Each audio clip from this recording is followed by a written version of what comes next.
Buenas noches en este jueves que es casi viernes porque mañana es fiesta y empatamos con el fin de semana. Un viernes que para algunos será de peregrinación por lo de la imagen de la Virgen de Candelaria, para otros de sol y playa porque todavía estamos en tiempos veraniegos y para los demás será de descanso simplemente o de compra, que hay de todo, ¿eh? Luego está lo que puede suceder con lo del huracán Leslie o tormenta tropical, como ustedes quieran, que parece que baila más que los precios de la gasolina en los últimos tiempos. Esta mañana nos decían que otra vez nos amenazaba para el domingo y a medida que han ido pasando las horas se ha ido confirmando que la madrugada del lunes puede ser dura, con vientos que superarán los 70 kilómetros por hora y con lluvias que harán desagradable cualquier presencia en el exterior. De momento ya han dicho que será de madrugada, en horas intempestivas, en las que hay poco personal en las calles y que a partir de las 9 de la mañana ya veremos. Como el dichoso huracán se retrase, ya tenemos una liadera para comenzar la semana de las que no olvidamos en mucho tiempo. Todavía no se sabe muy bien cuál será el protocolo a seguir. Las autoridades quieren confirmar horarios y previsiones para ver qué pasa. Que el huracán de hoy puede ser el domingo una tormenta posttropical y desarrollar menos virulencia. Mientras tenemos a Pedro Sánchez pactando los presupuestos con Pablo Iglesias, que ha sido esta mañana firmando ese pacto, elevando el salario mínimo a 1.000 euros. Bien, ¿no? Ya era hora. Subiendo el impuesto de sociedades y así el IBEX 35 se ha pegado hoy un batacazo que se ha dado, que ha perdido todo lo que ha ganado en el último año y está dejando a esta economía en unos niveles más bajos que la credibilidad de la ministra de Justicia. Son dos de las múltiples medidas que sobresalen del pacto en el que también hay una importante subida de impuestos para la banca o para los que ganen más de 130.000 euros al año, que como no somos ni usted ni yo, pues que no nos da tanto sentimiento, ¿no? Mientras por aquí la cuestión es saber si Fernando Clavijo logrará, por ejemplo, mañana en esa fiesta de la Hispanidad en Madrid, hablar un fisco con Pedro Sánchez y decirle que qué le pasa con Canarias, o si va a lograr el consenso necesario para sacar adelante los presupuestos generales de la comunidad autónoma, que lo tiene francamente difícil, porque tiene que contar con uno de los dos grandes, o con el PSOE que le pide que no puede bajar los impuestos porque si no pierde calidad, sobre todo en inversiones, el gobierno de Canarias, o el PP, que lo que le pide es que baje los impuestos para que todos nos sintamos un poco más en el bolsillo el dinero y sobre todo lo podamos gastar con mucha mayor alegría. Por tanto, todo está abierto, tan abierto que no sabemos el lunes cómo vamos a estar aquí. Estaremos contando lo que suceda durante este post-día del huracán, o será el lunes el día en el que estaremos todos en casa por mandato de las autoridades pertinentes a cuenta de la inestabilidad atmosférica que tendremos. Será el día además en el que comenzamos una semana en el que tendremos aquí a la Virgen de Candelaria en Santa Cruz, pero que también estará preparando su subida a la laguna. En la laguna, que por cierto sigue estando con los mismos problemas de siempre, un ayuntamiento que no gana para disgusto, en el que lo más notable son los insultos que se realizan en cada una de las sesiones plenarias y sobre todo un ayuntamiento en el que no se sabe qué va a pasar. Tienen peleas hasta para nombrar quiénes son los candidatos y así nos va. ¿Usted qué cree que pasará con todo esto? ¿Usted a quién le daría el beneplácito para esos presupuestos? ¿En la versión de los populares rebajando los impuestos o del Partido Socialista diciendo que no los baje porque habrá más dinero para inversiones? ¿Con qué versión se queda? Buenas noches. Buenas noches, Leopoldo Pérez. Acaba la semana. Muy buenas noches, sí. Con un puente interesante. Sí. Que tendremos que aprovechar. ¿De la Hispanidad o del Pilar? ¿Te acuerdas? Los nostálgicos decían que era el Día de la Raza. Bueno, yo prefiero... No, mira. la Hispanidad. Cuidado. Yo digo los nostálgicos y bueno, pero nostálgicos me vamos a ver, pero ¿ya pusiste la bandera en el balcón? ¿Ya pusiste la bandera en el balcón? Hombre, tenemos que poner la bandera en el balcón. No me hagas hablar, que tú sabes que lo que agitan las banderas al final... Sí, no me ha gustado eso. No, mira, de tanto agitar la bandera, cómo les ha salido por la derecha un equipo con nombre de diccionario. Bueno, vamos a hablar de cosas importantes que interesa a la gente. Esto también, pero desde luego interesa a la gente. Por ejemplo, el Leslie. Está todo el mundo pendiente. Hombre, claro. A ver qué es lo que hacemos. Claro que está todo el mundo pendiente del huracán categoría 1 Leslie, que después se convertirá, dicen los que saben de este asunto, en la tormenta tropical, y empezó así. Lo cierto es que el Leslie es muy difícil, Leopoldo, todos ustedes que nos están viendo, de modelar. Esto quiere decir que los cálculos y las fórmulas matemáticas que se utilizan para saber cuál va a ser el día de mañana o qué tiempo va a ser el día de mañana, incluso pasado y en torno a 10 días, es muy complejo. El pasado martes hablamos aquí con Juan Jesús González Alamán, que es investigador, doctor de la Universidad de Castilla-La Mancha y que ahora mismo está ejerciendo sus labores en Suiza. Él nos habló precisamente de eso, de lo difícil que era calcular cuál iba a ser la trayectoria del Leslie. Yo me atrevo otra vez a abrir una conexión telefónica con este científico español. Muy apropiada porque de cara a ese fin de semana largo, a ese puente, está todo el mundo pendiente de qué es lo que pasará, cómo evolucionará, porque evidentemente, claro, mucha gente también viaja, se desplaza en la isla. Mira, vamos a echar un vistazo a este vídeo, que es lo último que tenemos del modelo del Centro de Huracanes de Estados Unidos. Estas son las posibles trayectorias, pero fíjate que la mayoría de ellas da vuelta, pero pasa por Canarias. Tengamos en cuenta que el radio de influencia de este huracán, de esta tormenta, o sea, los vientos que va soportando a su alrededor del núcleo, son bastante importantes. De hecho, la Agencia Estatal de Meteorología ha emitido un comunicado, una nota sobre esta cuestión. Pero bien, sobre fenómenos adversos para el fin de semana, sábado, domingo. Mira, ahí hay una foto del Leslie desde el satélite. Espectacular. ¿Hablamos con Juan Jesús? Venga, vamos a hablar con Juan Jesús. Juan Jesús, ¿cómo estás? Buenas noches. Hola, muy buenas noches. Bueno, aquí estamos bien. Leslie a ti te queda lejos, pero lo estás observando desde tu lugar de trabajo. Sí. Te voy a hacer la misma pregunta, sobre todo para aquellos que no estuvieron el martes. ¿Por qué es tan complejo seguir los pasos de Leslie? Dinos. Bueno, pues eso, como te había dicho, ¿no? El martes, ya de por sí la propia naturaleza de la atmósfera, que es caótica, pues entonces es difícil, como bien comentaba, mediante cálculos matemáticos, poder hacer una buena aproximación o aproximarse fielmente al futuro comportamiento de la atmósfera, ¿no? Ya esto de por sí es complejo. Pero si añadimos este fenómeno, que es una tormenta tropical o ahora mismo es huracán, que va a empezar a interaccionar con el flujo medio, ¿no? En latitudes medias, perdón, mejor dicho. Sí. Entonces esto añade más complejidad. Y resulta que también, porque yo, claro, con este tema, pues como investigo al respecto, pues me interesa pues conocer las causas y estudiar este fenómeno. Pues resulta también que el huracán Michael, que hasta hace unos días ha afectado a Estados Unidos, también ha provocado que esta incertidumbre sea mucho mayor. Porque ha afectado, se ha desarrollado tan rápido que los modelos no han sido capaces de prever esta intensidad, entonces se han ido actualizando y con esta información pues se ha ido trasladando a nuestra zona. Es decir, la información de los modelos sobre el huracán Michael afecta a la atmósfera en Estados Unidos y esa incertidumbre se traslada a nuestra zona. Entonces ha dado la causalidad que ha habido un cúmulo de factores. Ya. Claro, estamos hablando de modelos. ¿Qué pasa? ¿Que hay un modelo único, que hay una fórmula única para adivinar cuál va a ser el comportamiento de la meteorología?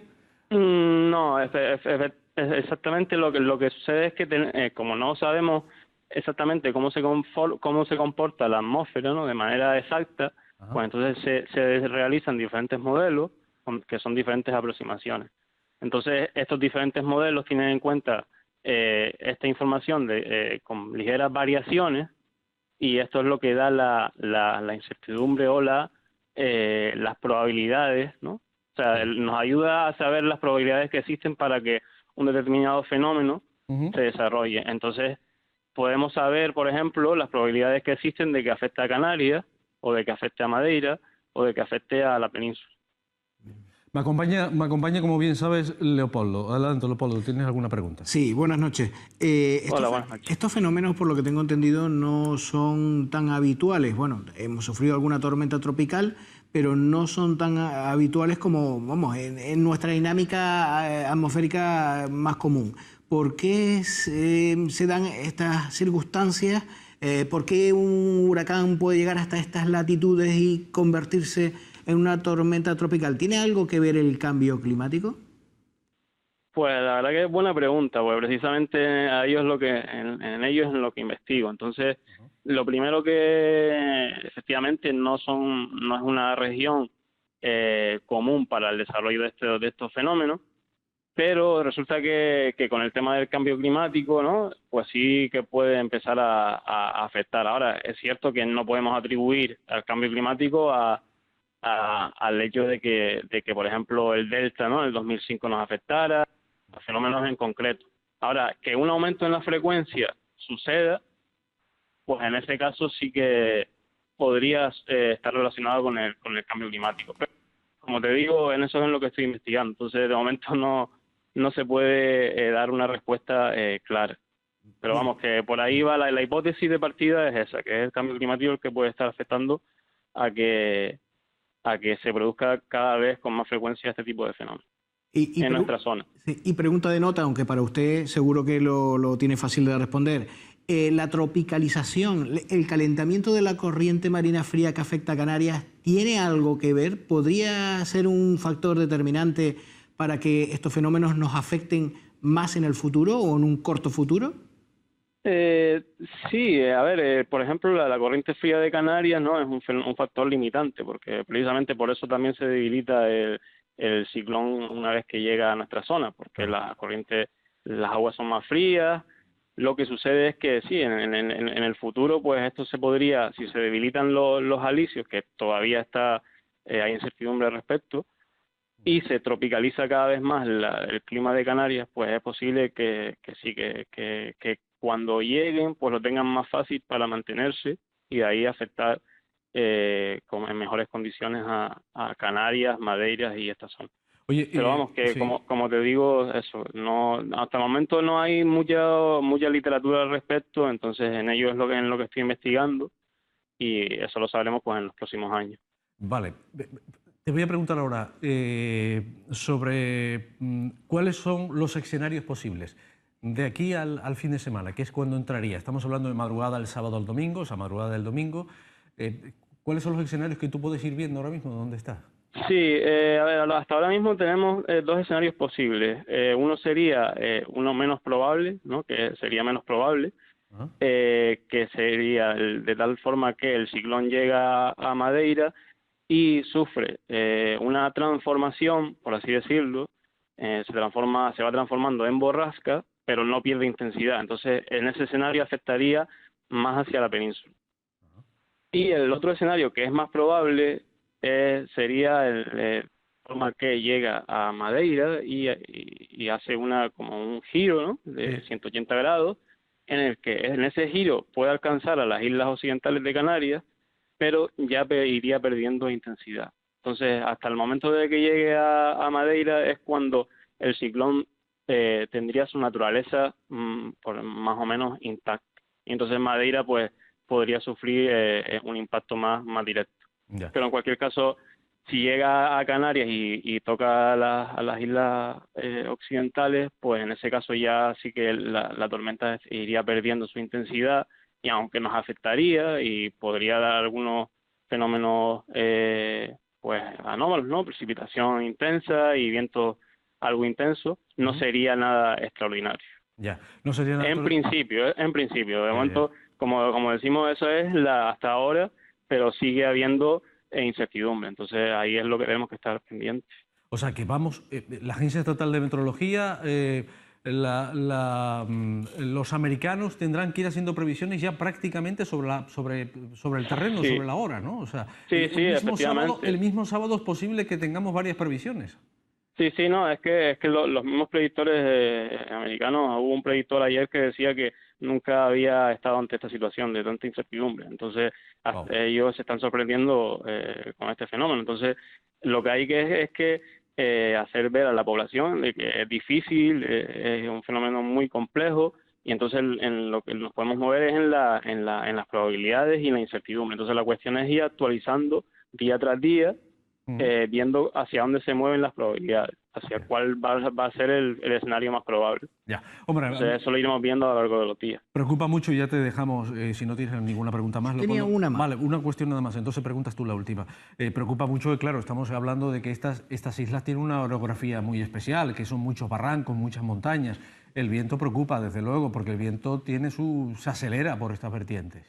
Efectivamente, ¿Qué viento efectivamente. Esa es una... puede traer la afectación? Porque estamos viendo, mientras tú hablas, estamos viendo ese modelo coloreado de verde, de ocre y demás, Ujú. y estamos viendo qué viento puede traer esto y qué Sí, consecuencias pues puede tener. ahora el escenario pues sería eso, de tormenta, en el caso de alcanzar a Canarias, pues sería de tormenta tropical, pues sería entre unos 60 y unos 120 kilómetros por hora. O sea, ese sería el tormenta tropical, pero lo más probable es que sea entre 70 o 80 kilómetros por hora.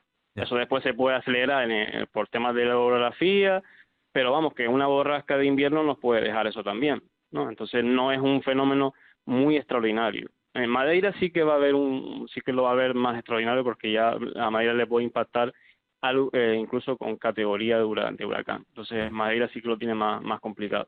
Ajá. Pero Canarias, en estos momentos, tal y como están los modelos, el escenario más probable, Canarias no sufriría consecuencias muy graves. Última pregunta, Leopoldo. Cuando hablamos de tormentas tropicales y demás, alguna nos ha afectado, como decíamos antes. Tenemos recientemente lo que ha pasado en Palma, Mallorca. ¿Podemos descartar posibles anclamientos de esas tormentas en zonas de La Palma, Tenerife, que nos puedan dejar lluvias torrenciales que nos hagan temer avalanchas de agua? Usted sabe aquí en Canarias cómo también funcionan las cosas. Sí, esa es muy buena pregunta, y efectivamente es una de las posibilidades que existen, aunque las probabilidades son bajas. Es una de los problemas, que la incertidumbre es alta, y entonces a pesar de que la tormenta vaya perdiendo intensidad, no sabemos si la precipitación asociada o su propia estructura interaccional con el relieve de las islas puede dar lugar a este tipo de fenómenos. En principio, las probabilidades son bajas, pero eso añadiría incluso más incertidumbre todavía, la interacción con el relieve de Canarias, claro, en cuanto a precipitación. Entonces, eso lo sabremos pues cuando la tormenta esté sobre Madeira y ya descendiendo hacia Canarias, en el caso de que suceda ese escenario. Entonces, esas predicciones serían de un día para otro. Ahora mismo no se puede, pero no se descarta, efectivamente puede suceder. Juan Jesús González Alemán, investigador, doctor de la Universidad de Castilla-La Mancha, gracias por habernos atendido una vez más esta semana. De verdad, muchísimas gracias. Buenas noches. Muchas gracias a ustedes por darme el placer de hablar sobre esto. Bueno, estás hablando de lo que sabes y de lo que investigas. Eso es lo importante, ¿no? Es por la razón por la que estás aquí. Gracias. Leopoldo, sí. porque hemos hablado con una persona que está precisamente investigando estos fenómenos. ¿Por qué este comportamiento de la atmósfera, ¿no? ¿Cómo afecta a la atmósfera? Bueno. Apasionante, sin duda, este asunto, ¿no? Y claro, pero estamos hablando de probabilidades. Pedro Crespo es el presidente de AMPE Canarias, de los profesores, de los maestros. Estaba atendiendo, ¿eh?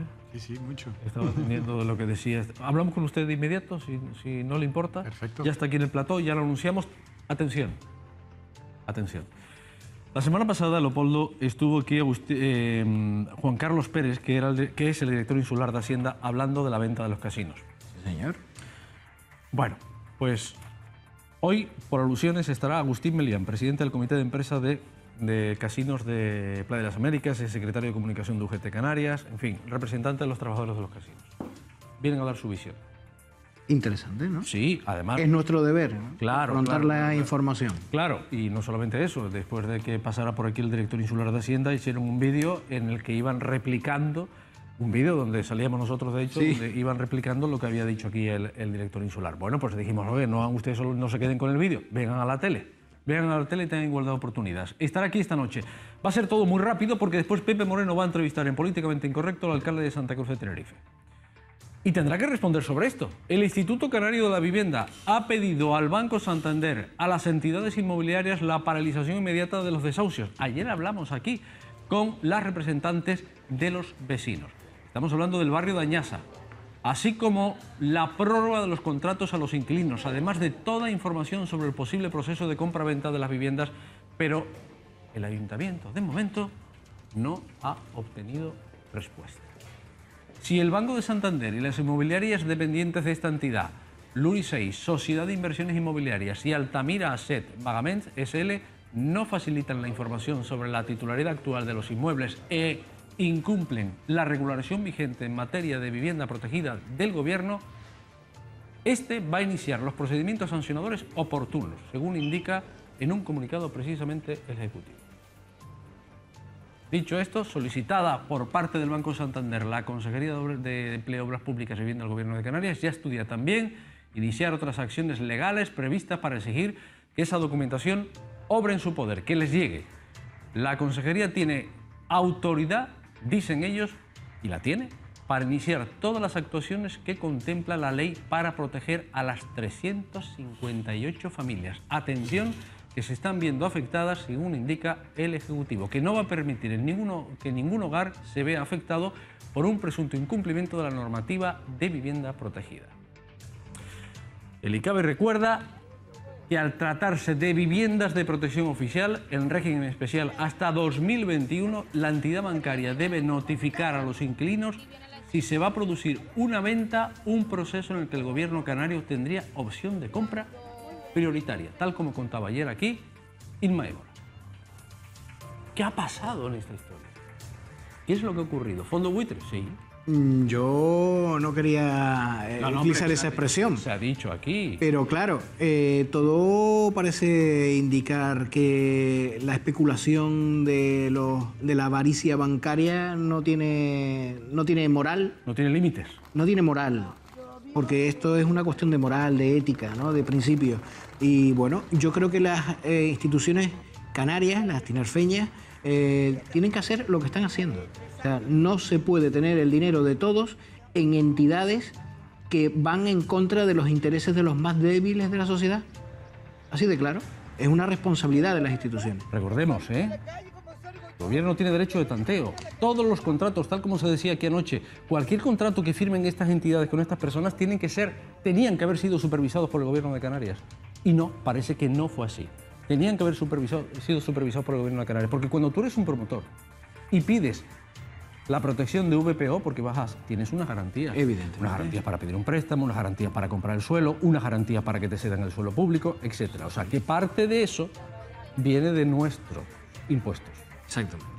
Por lo tanto, tienen unas obligaciones. Claro. No es una propiedad libre Claro. de cualquier carga que se pueda especular con ella. Vale. Con esto no se puede especular. No. O no se debe especular en un periodo de tiempo como estaba. Pero estas 358 familias han estado recibiendo esas cartas, algunos WhatsApp y algunas llamadas forzándoles para que se vayan. De hecho, es más, hemos visto ahí algunas imágenes de que ya había gente que se iba con las maletas porque no podía soportar la presión. Yo lo que he echado de menos es que las instituciones, además de anunciar que pues van a tomar medidas como retirar sus fondos y demás, yo no sé si cabe en esta posibilidad, en este hecho, en esta situación, la denuncia al Banco de España de las malas artes de esta entidad.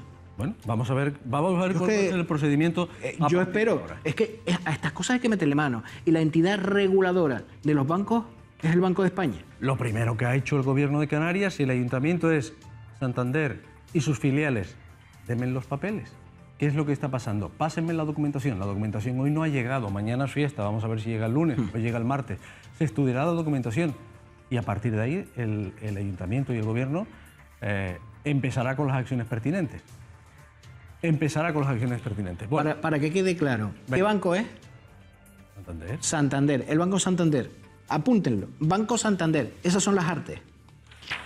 La 7ª edición del Salón Atlántico de la Logística y el Transporte, que se inició el 1 de octubre, ha finalizado hoy con el foro sobre la futura estrategia de conectividad de Canarias, organizado por el Grupo de Comunicación, El Día, en el que participaron el vicepresidente del Gobierno de Canarias, el consejero de Obras Públicas, Pablo Rodríguez, el presidente del Cabildo Insular, Carlos Alonso, y el presidente de la Asociación Hotelera y Extrahotelera de Tenerife, La Palma de Gómez, o sea, Dashotel, Jorge Marichal, actuando como moderador el responsable de contenidos de este grupo, José Moreno. Un evento que se ha consolidado como destacado foro de punto de encuentro para aquellos empresarios y agentes socioeconómicos interesados en conocer la situación en la que se encuentra el sector del transporte y la logística en Canarias. Hoy podemos presumir de que Canarias está mejor conectada que nunca. Más de 150 destinos, más de 800 rutas, en definitiva nos convierten en un archipiélago hiperconectado, en el archipiélago más conectado del mundo, y que eso se traduce en oportunidades en el sector obvio, que es el turismo, pero también en la cohesión territorial, en la cohesión social, en tener una Canarias en donde todos tengamos igualdad de oportunidades y las mismas oportunidades. La conectividad es un elemento que es clave para nuestro desarrollo como archipiélago y como un elemento consustancial del desarrollo de las islas, ¿no? Y se ha avanzado mucho y hay muchas cosas por hacer. No hay que obviar el problema de atascos que tenemos en la isla, de cómo tenemos que resolver un desafío importante que es el crecimiento de la población. Hoy mismo hemos conocido como el INE proyecta un aumento de la población en Canarias de 375.000 habitantes. Eso es un desafío importante para la conectividad. Y después también nuestra conexión con el resto del mundo. Creo que el salón, yo lo he vivido intensamente y creo que nos ha aportado un montón de alternativas, pero también ha reforzado argumentos como el que ha salido hoy aquí, con el puerto de Fonsalía, analizando los verdaderos problemas que tenemos y dando alternativas. Eso nos refuerza a la hora de sentarnos a negociar con el Estado, la planificación de una solución al problema que estamos padeciendo en la conectividad en la provincia de Tenerife. Bueno, han visto ustedes que participó el vicepresidente del Gobierno de Canarias, Pablo Rodríguez, que dijo que desgraciadamente aún no hay fecha para la firma del convenio de carreteras, pero cree que falta poco. No tenemos fecha, desgraciadamente para mí, porque ya me gustaría que fuese hoy mismo. Estamos, yo espero que muy cerca de la firma, muy cerca de poder anunciar, en este caso el Ministerio de Fomento, el Gobierno de España, que va a firmar este convenio, que se va a comprometer con Canarias. Espero que sea pronto, porque desde luego será una magnífica noticia para poder afrontar los proyectos de cada una de las islas en cada uno de los sistemas insulares. Descuentos aéreos. Según el presidente de Asotel, Jorge Marichal, qué jueves estoy llevando, ¿eh? Si no hay un control sobre los precios, podríamos tener problemas con los clientes peninsulares a los que les podría subir el precio de los billetes para viajar a Canarias. El presidente del Cabildo de Tenerife dijo que están a la espera de recibir los primeros datos recabados por el Observatorio de Precios.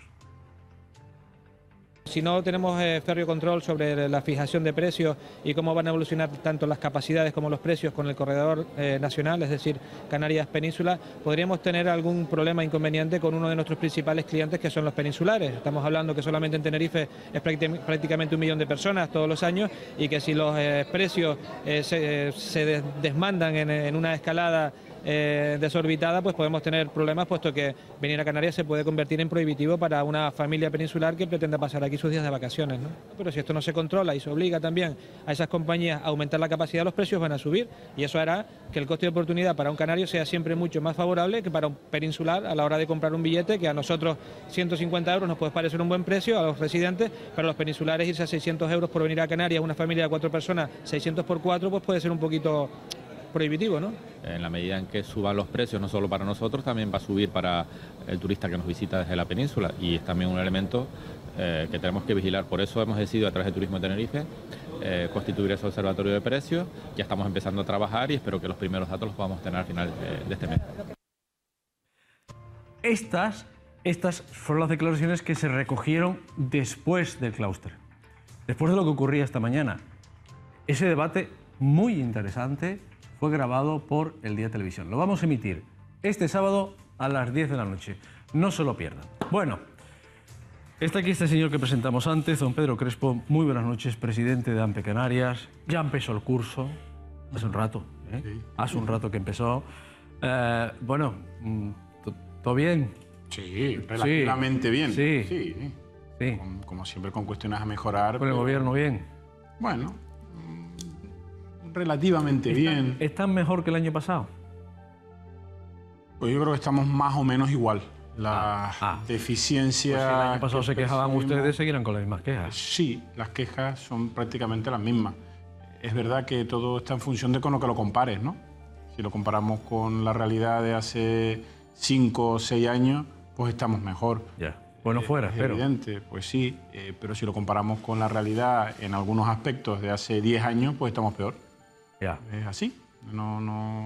La crisis se ha notado, y se ha notado en principio como una realidad que de alguna manera podía ser entendible, y después se está percibiendo como excusa. Y ahí ya es donde no está, desde luego, tan admisible. ¿Ustedes cómo estaban observando todo aquello de la entrada en los centros escolares de los videojuegos? De los eSports. Nosotros entendemos, y de verdad que nos ha enfadado muchísimo, el cómo se ha tomado ese tema, ¿no? Es algo que suele ocurrir muchísimo con los temas educativos, ¿no? Se utilizan para confrontación política. A ver. Es decir, ha sido un tema tremendamente mediático y desde luego que nos gustaría mucho en AMPE que otros temas que afectan muchísimo más a la educación, nuestros políticos fuesen capaces de tomarlo con la misma intensidad y el mismo fervor con lo que se tomó este tema, ¿no?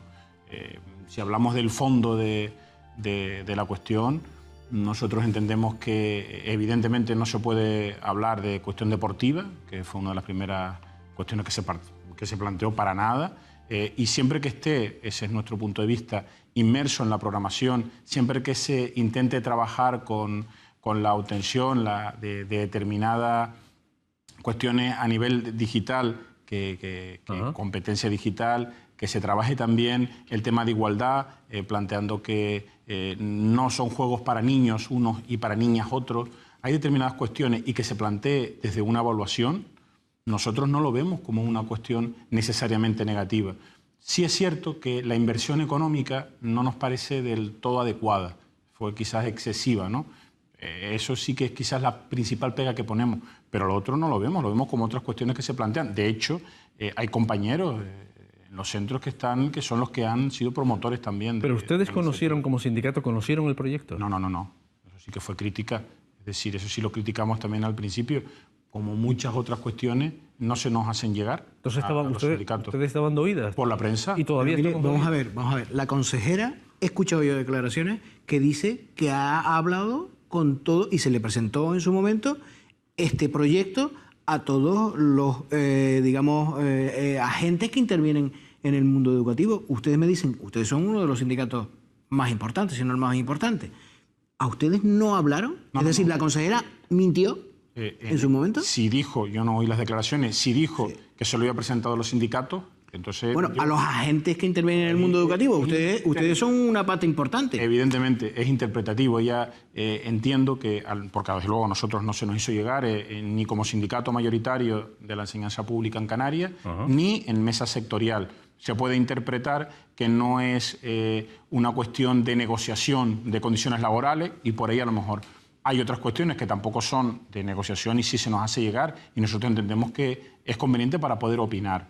Nosotros nos enteramos por la prensa y nos enteramos porque afiliados nuestros sí que nos lo hicieron llegar. Nos dijeron, oye, mire, se está planteando esto. Y nosotros, en principio, nos sorprendió porque no es la primera vez que se planteaba. Y, desde luego, los que nos llegaron eran positivos. Los compañeros, porque estaban metidos son los centros que, de alguna manera, querían meterse en el proyecto. Usted sabe que uno de los juegos que dicen que estará dentro del programa es el FIFA, ¿no? Usted, como educador, ¿qué valor puede tener el mundo del fútbol con lo machista que es, de entrada, hablando de igualdad? Bueno, del fútbol virtual. Del fútbol virtual. Pero bueno, yo creo que todos los televidentes conocen el juego, ¿no? Sí.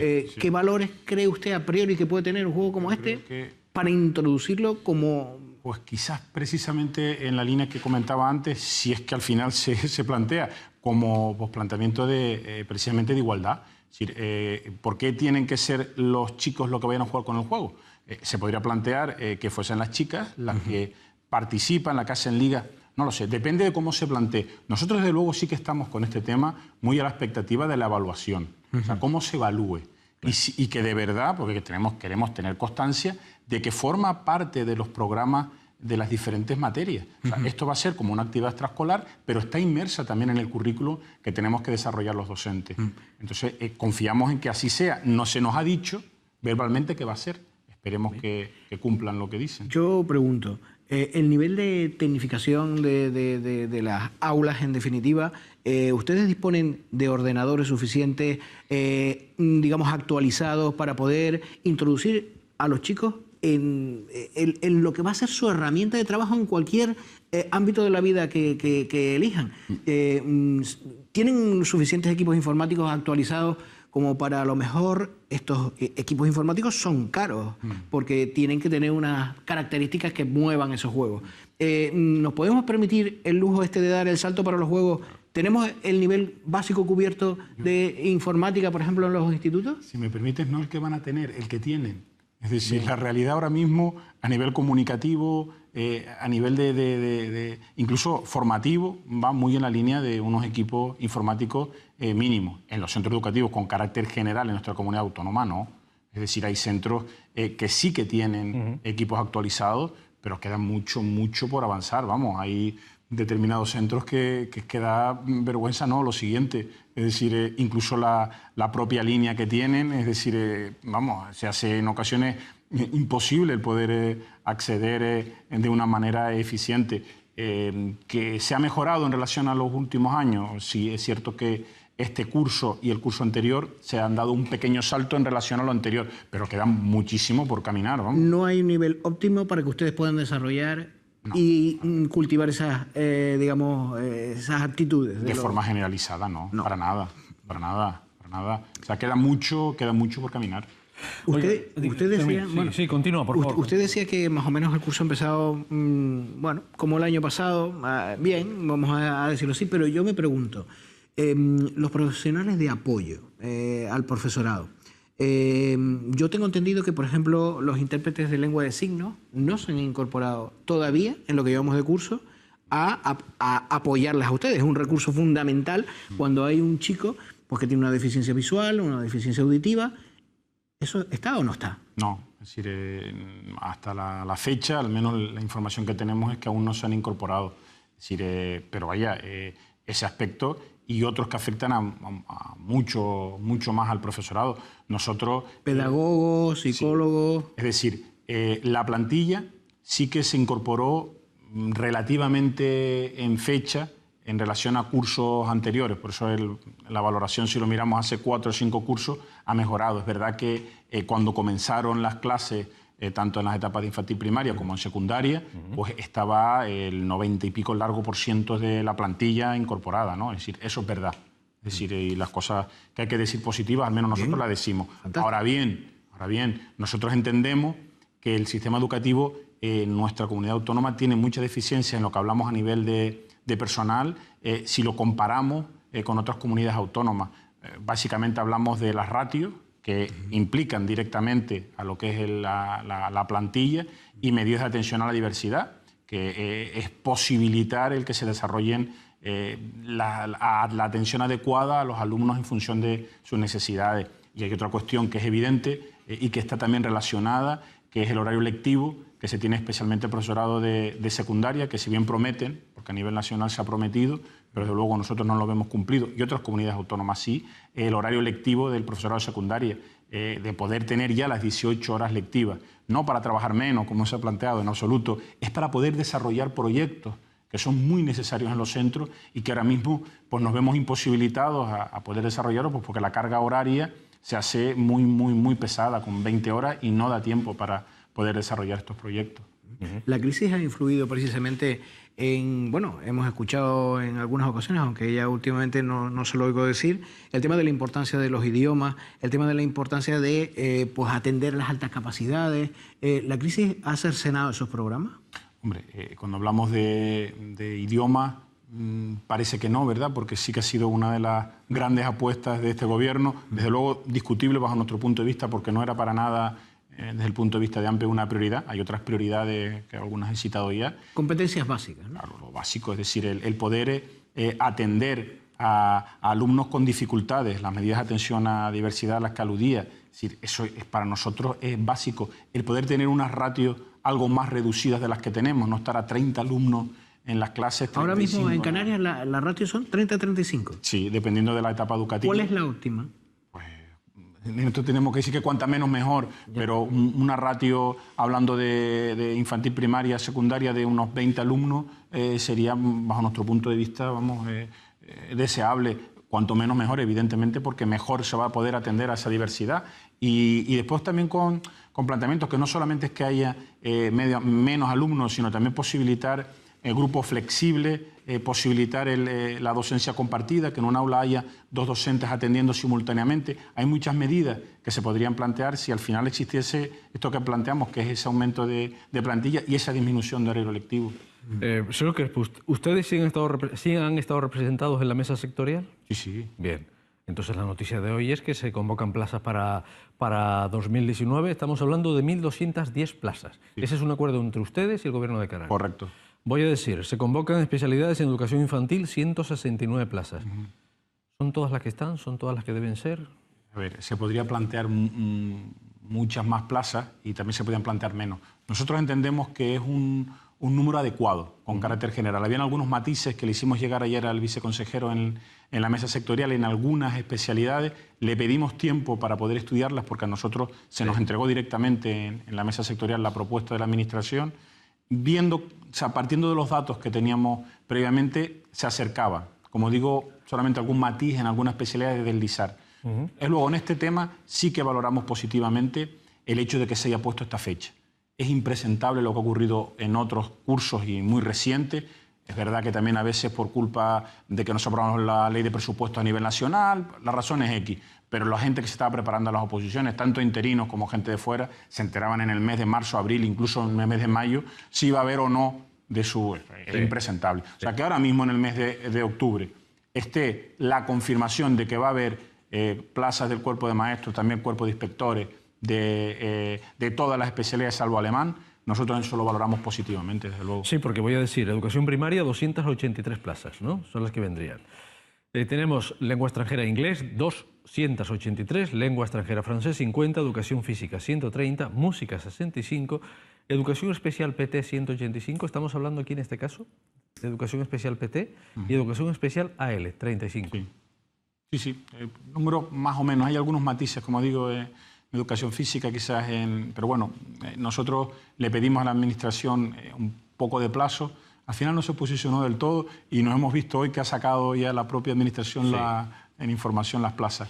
Bueno, no entendemos que sea tampoco excesivamente relevante. Sí creemos que se debe profundizar en cuanto al desarrollo de las pruebas. Se avanzó en las dos últimas convocatorias, pero quedan algunos matices que todavía tendríamos que mejorar. El tema, por ejemplo, de que no se pueda, un opositor se presenta a la prueba, le suspenden y lo menos que se puede plantear es el derecho no a la reclamación, sino a que el tribunal, por norma, esté obligado a enseñar el examen y decirle, mira, pues tú has sacado un 4,82, pues porque esto lo tienes mal, porque esto lo tienes mal, o un 3,2 o un 0,5, y que se le explique. Eso es una de las cuestiones que nosotros vamos a exigir cuando se negocie este tema, que se posibilite para la convocatoria de este curso. Enrique lo decía antes fuera de antena y me parece súper importante porque los docentes se quejan mucho del tema de la convivencia en las aulas. Ustedes están promoviendo una encuesta para testar cómo está ese tema. Porque entiendo que ustedes también coinciden con este planteamiento que le hago, ¿no? Sí, es una realidad, no es generalizado, pero sí que existen dificultades en muchos centros escolares en cuanto a la convivencia. No solo en lo que planteamos que somos especialistas en eso, que es cuando hay agresiones a docentes, lo hacemos con el informe del defensor del profesor. Pero queríamos en esta ocasión ir un poco más allá, pues porque detectamos también problemas de convivencia entre iguales, problemas de convivencia entre los alumnos, y entonces lo que planteábamos era hacer un análisis lo más objetivo posible entre los docentes. ¿Cómo se percibe la convivencia en las aulas? Entonces hemos plasmado una encuesta durante 10 días que finalizará la semana que viene y en base a esos datos pues intentaremos hacer propuestas constructivas. Es decir, ¿cuál es el planteamiento? ¿Dónde podemos incidir más? Y hacerla llegar a la Administración. Esa es nuestra intención con la encuesta. Mire, hablando con algunos docentes, a mí me transmiten que en el sistema educativo en general falta el apoyo a las medidas disciplinarias por parte de los equipos directivos de los institutos. Me explico. Es decir, cuando un profesor sanciona a un chico o una chica por mal comportamiento, muchas veces los equipos directivos no quieren llegar hasta el final con esa medida disciplinaria, por temor a la inspección, que pueden decir, pues este centro está expulsando a muchos alumnos, está tomando medidas disciplinarias, ¿qué pasa aquí? Ustedes no controlan a la gente. ¿Se da esa situación? ¿Ustedes han detectado que falta ese apoyo en cuanto a las medidas disciplinarias por parte de los equipos directivos de los centros, con lo cual están desautorizando al profesor ante los chicos, chicas, con lo cual ya es el sacabose, ¿no? Sí, hay en nuestra comunidad autónoma que cumplir un decreto de convivencia y ahí lo explicita muy bien cuáles son los pasos que hay que dar y cuáles son los procesos. Nosotros hemos detectado algún caso, cierto, lo que plantea, y en ese caso lo que hay es que tomar las medidas oportunas, como se toman por parte de un profesor que incumple determinadas cuestiones y la dirección o la inspección toman medidas. También, en caso de que equipos directivos no estén cumpliendo en la práctica este decreto de convivencia, se denuncia. Nosotros lo hemos hecho. Evidentemente no es una cuestión generalizada, no es que los equipos directivos no estén, pero hay casos. ¿Pero se da esa presión por parte de la inspección? En algún caso se ha detectado, sí, nosotros lo hemos denunciado. Para eso tenemos, como hay una norma que lo regula, pues en este sentido es relativamente fácil. Y por encima de inspección está la Dirección Territorial, la Dirección General de Personal, claro, hay viceconsejería, y ahí es donde vamos. Y hay casos, ¿eh? O sea, sí Otra pregunta que quería hacerle, y también es un poco polémica, ¿no? Porque hablan de la adecuación de las pruebas de la EBAU, las notas con las que llegan a los chicos antes de esa prueba que es decisiva para la gente que quiere seguir estudiando en otros niveles, que hay un cierto impacto, vamos a decirlo así. No se corresponden a lo mejor las notas después cuando llegan a la universidad con los conocimientos que se le exigen en la universidad. ¿Qué está pasando ahí?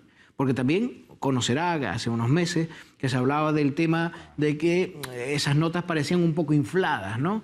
El propio sistema, digamos, educativo premia un poco la falta de trabajo, desde mi punto de vista, en el sentido de que pueden pasar de curso, eso, no sé cuál es su visión en general de este tema. Nosotros entendemos que se tiene que potenciar más el rigor. Es decir, y potenciar y valorar más el esfuerzo de los alumnos. Pero eso es una cuestión de ustedes, ¿no? De los profesores. ¿Qué está fallando? No, es decir, nosotros tenemos que cumplir la legislación vigente, y la legislación va muy en la línea de, como bien dices, pues este alumno tiene que pasar de curso y puede... De no apoyar el esfuerzo. Claro, es decir, en esa línea está clarísimo. La ley educativa va en esa línea. La LOMSE, que parecía que podía, de alguna de las cosas, potenciar un poco la evaluación un poco más y tal... Se criticó en algunas cuestiones. Nosotros fuimos los primeros. AMPE estaba muy en contra de esa ley en las formas y en el fondo, pero había algún aspecto que sí que era de potenciar un poco más el rigor y eso se echó abajo. Es decir, el planteamiento ahora mismo, y los profesores lo que tenemos es que cumplir lo que está en las leyes. Es que este alumno suspendedor, pues bueno, pues puede pasar, no pasa nada. E incluso se da la normativa. Pero se inflan las notas, a lo mejor. Estamos en contra. Yo creo que es que hasta al revés. Fíjate. Ajá. Yo creo que al revés en muchos casos. Hay casos... Y lo denunciamos, pero no podemos hacer nada, que sufrimos impotencia los docentes cuando después de evaluar a un alumno entendemos que está suspenso en base a los criterios de calificación que hemos empleado, las herramientas, ¿sí? Todo, ¿sabes? Suspendido, bueno, va al departamento, el departamento también lo entiende, hablando de secundaria, que también va al director y el director pues puede aprobar al alumno. Pero es que voy más, es decir, llega el director, lo suspende, el padre del niño, bajo nuestro punto de vista, en este caso, maleducándolo, sigue reclamando, va a la dirección territorial y hay ocasiones en que lo ha aprobado. Me dice usted que los padres, en vez de exigir ese esfuerzo, en vez de decirle al profesor, muy bien, está usted exigiendo un nivel, ¿le dicen todo lo contrario? Hay casos que sí, sí. Entonces habría que educar a los padres, ¿no? Pues yo creo que en este caso sí. Yo creo que eso es una cuestión que hemos hablado muchas veces, sonríe aquí, ¿verdad? Y yo creo que ahí tiene que mejorar muchísimo la relación familia-profesorado. Estamos convencidos que tiene que... Lo hemos planteado con otras medidas, cuando se planteaba el tema de las tareas, que estamos en contra. Tema también reciente que hemos lanzado una campaña con el tema de los grupos de WhatsApp y cómo influyen. Es decir, es tremendo... Me permite, porque es que a mí este mundo de educación me parece apasionante. Ustedes han detectado, hablando de los padres, porque también son una pata fundamental en la educación junto con ustedes. ¿Ustedes han detectado más o menos implicación en exigir, en preocuparse por sus hijos en cuanto a nivel, lo que están aprendiendo, se preocupan, van al colegio o simplemente van cuando ustedes les llaman y les piden por favor que quieren hablar con ellos? Nosotros convocamos con carácter general una reunión de padres y la asistencia como media es del 20%. O sea, la media. Es verdad que es diferente según la etapa educativa. En infantil es muchísimo mayor, en primaria ya va y en secundaria es mínima. Es decir, esa es la realidad. Cuando nosotros convocamos a un padre porque ha habido un conflicto, es decir, si van los padres, por supuesto, pero entendemos que la relación debe mejorar desde la base en plan colaborativo. Hablábamos cuando lo de las tareas. Es decir, si yo no comparto unas tareas o no entiendo el porqué, pues vamos, dirígete como padre, como madre al docente, dile, mira, yo es que no entiendo esto, ¿por qué? No podría ser de esta forma o no entiendo esta nota. Es decir, mejorar la relación, es decir, intentar plantearlo. Nosotros no somos la clave de la educación es la familia, por eso sin ninguna duda.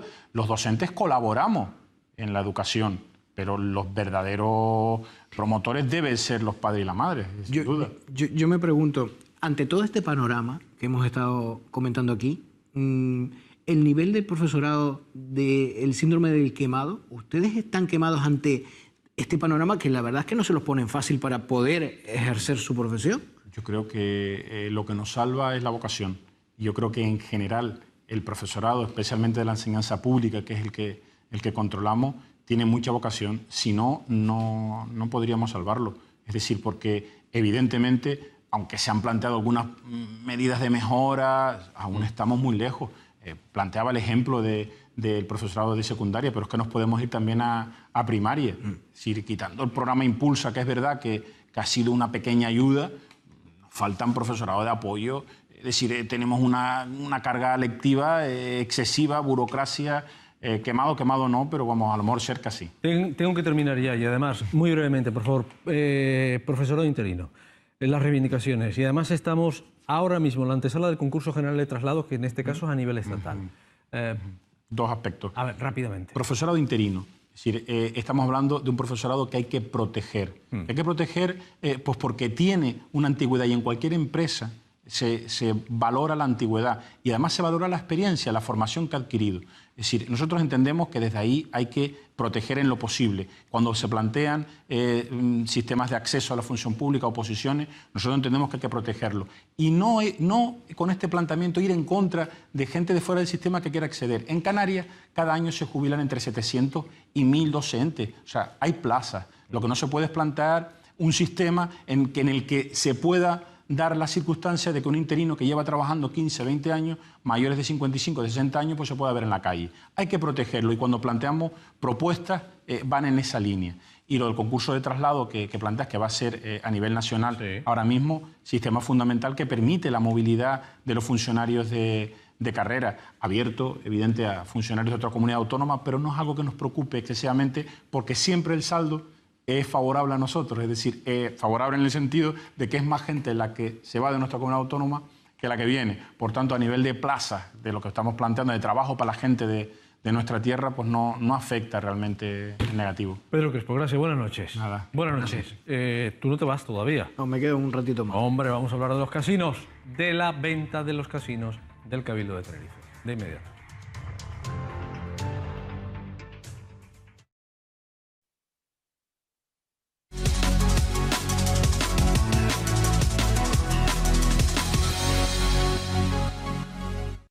A ver, son las 10 de la noche. Leopoldo, vamos a poner un extracto de un vídeo que ha emitido la UGT, concretamente los interesados en el asunto en defensa de los trabajadores de los casinos de Tenerife. Y además con este apoyo. Mira. Hola, soy Agustín Melián, secretario de Comunicaciones de la UGT Canarias. Hoy me encuentro con Pepe aquí en Tenerife, secretario general de la Unión General de Trabajadores. Seguimos reivindicando el carácter público de los casinos de Tenerife, empresa rentable, solvente, con más de 30 años de antigüedad y con empleo estable y de calidad. Me quiero sumar a vuestra campaña y pedirle al presidente del Cabildo que los casinos tienen sentido si son públicos y si la rentabilidad que tienen se reparte con el conjunto de los ciudadanos y las ciudadanas. Por eso creo que tiene mucho sentido mantener los casinos públicos, con puestos de trabajo de calidad y con los recursos que se generen que redunden en el entorno en el que están. Pepe Álvarez, que es el secretario general de la UGT. Casinos públicos. Esa es una de las preguntas que tú tienes todavía en la cabeza desde el jueves pasado. Sí. Desde que nos visitó aquí el director insular de Hacienda, Juan Carlos Pérez. Ya dije al principio de este programa que ahora toca hablar a los sindicatos. Ya en una ocasión hablamos con ellos telefónicamente, muy poquito, sobre todo el día que nos enteramos del tema de la venta. Y por eso está aquí la persona que acompañaba a Pepe Álvarez, que es Agustín Melián. Agustín, muy buenas noches. Buenas noches. Buenas noches. Tú estabas haciéndote una pregunta ahora. Sí, claro. ¿Casinos públicos. Claro, porque vamos a ver, la semana pasada nos decían el responsable de Hacienda del Cabildo que, claro, que hoy en día no se justificaba que una institución pública tuviera como dentro de sus empresas, vamos a decir así, de su actividad, un casino. Y yo pregunto, ¿usted tendrá respuesta a eso, no? ¿Se justifica que una institución pública tenga entre sus empresas un casino? Por supuesto, desde luego que esto es algo muy común, no es algo aislado como ha pretendido decir en este caso el director insular del Cabildo de Tenerife. En Santander existe también un casino público. Él ha dicho que no, ¿eh? Lo más sorprendente... En España no hay. Existe uno, actualmente sigue en vigor esa licencia de carácter público. Y ahora le voy a poner un corte que no es del programa, pero sí es de la Junta General de Casinos, que hubo en abril, ¿es posible? Abril, sí, junio. Probablemente en abril. No recuerdo. Y hay una parte en la que dice que no. Pero bueno, después lo escucharemos si tenemos la oportunidad. Sí, incluso en Europa, además, respondiendo a la pregunta que me hace Leopoldo, es algo muy común. Holanda tiene todos sus casinos públicos, en Francia, Alemania, Bélgica, o sea, no es ningún disparate el que el Cabildo de Tenerife mantenga una empresa pública, máximo cuando estos casinos llevan 39 años de funcionamiento. O sea, después de 39 años de funcionamiento es cuando vamos a replantearnos que el Cabildo de Tenerife no puede tener empresas públicas, máximo cuando son rentables y beneficiosas para la sociedad. Esa es otra pregunta que quiero dejar clara. ¿Son rentables? Es decir, ¿dan dinero para emplearlo para otras cosas públicas del Cabildo, para otras acciones del Cabildo? Por supuesto que son rentables. Usted tiene que pensar que solo el volumen anual de los casinos de Tenerife genera 13 millones de euros. Otra cuestión es si ha habido una gestión contable culpable por parte de los administradores, en este caso el Cabildo de Tenerife, y si no se ha hecho un buen uso en esa gestión. Hay que recordar que nosotros, vía moción, que una vez más, apoyados del Grupo Podemos, se presentó en el Cabildo, el Grupo Insular de Coalición Canaria y PSOE decidieron no dar entrada a los sindicatos en los consejos de administración para nosotros poder visualizar qué ocurre y cómo se gestionan los casinos de Tenerife. Por lo tanto, estamos hablando, vuelvo y repito, de una muy posible gestión contable culpable por parte del Cabildo de Tenerife, interesadamente. Me asombra lo que me acaba de decir. Es así. Ustedes no pueden, no forman parte, no les dejan, digamos, en el Consejo de Administración, no hay una representación de los trabajadores. No la hay. ¿Eso es legal? Nosotros hemos recurrido por la vía que hemos podido, vía moción en el Pleno Insular del Cabildo de Tenerife, y esa ha sido la respuesta mayoritaria, insisto, del grupo de gobierno. Señor Meliá, ¿me puede explicar qué es actuación contable culpable?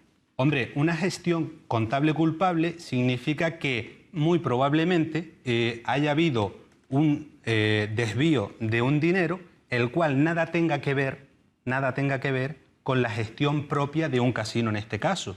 Todos sabemos que un casino, el crear un nuevo casino, está en torno a 2-3 millones de euros. Si nosotros miramos la historia de los casinos de Tenerife, vemos cómo en el Puerto de la Cruz, se ha gastado más de 29 millones de euros en la remodelación y desvío de un casino que estaba en el Hotel Taoro hacia el lago. Hombre, ya no está en el lago, que ahora está en un... Ahora sí, está en un lateral del lago, es en el Lido.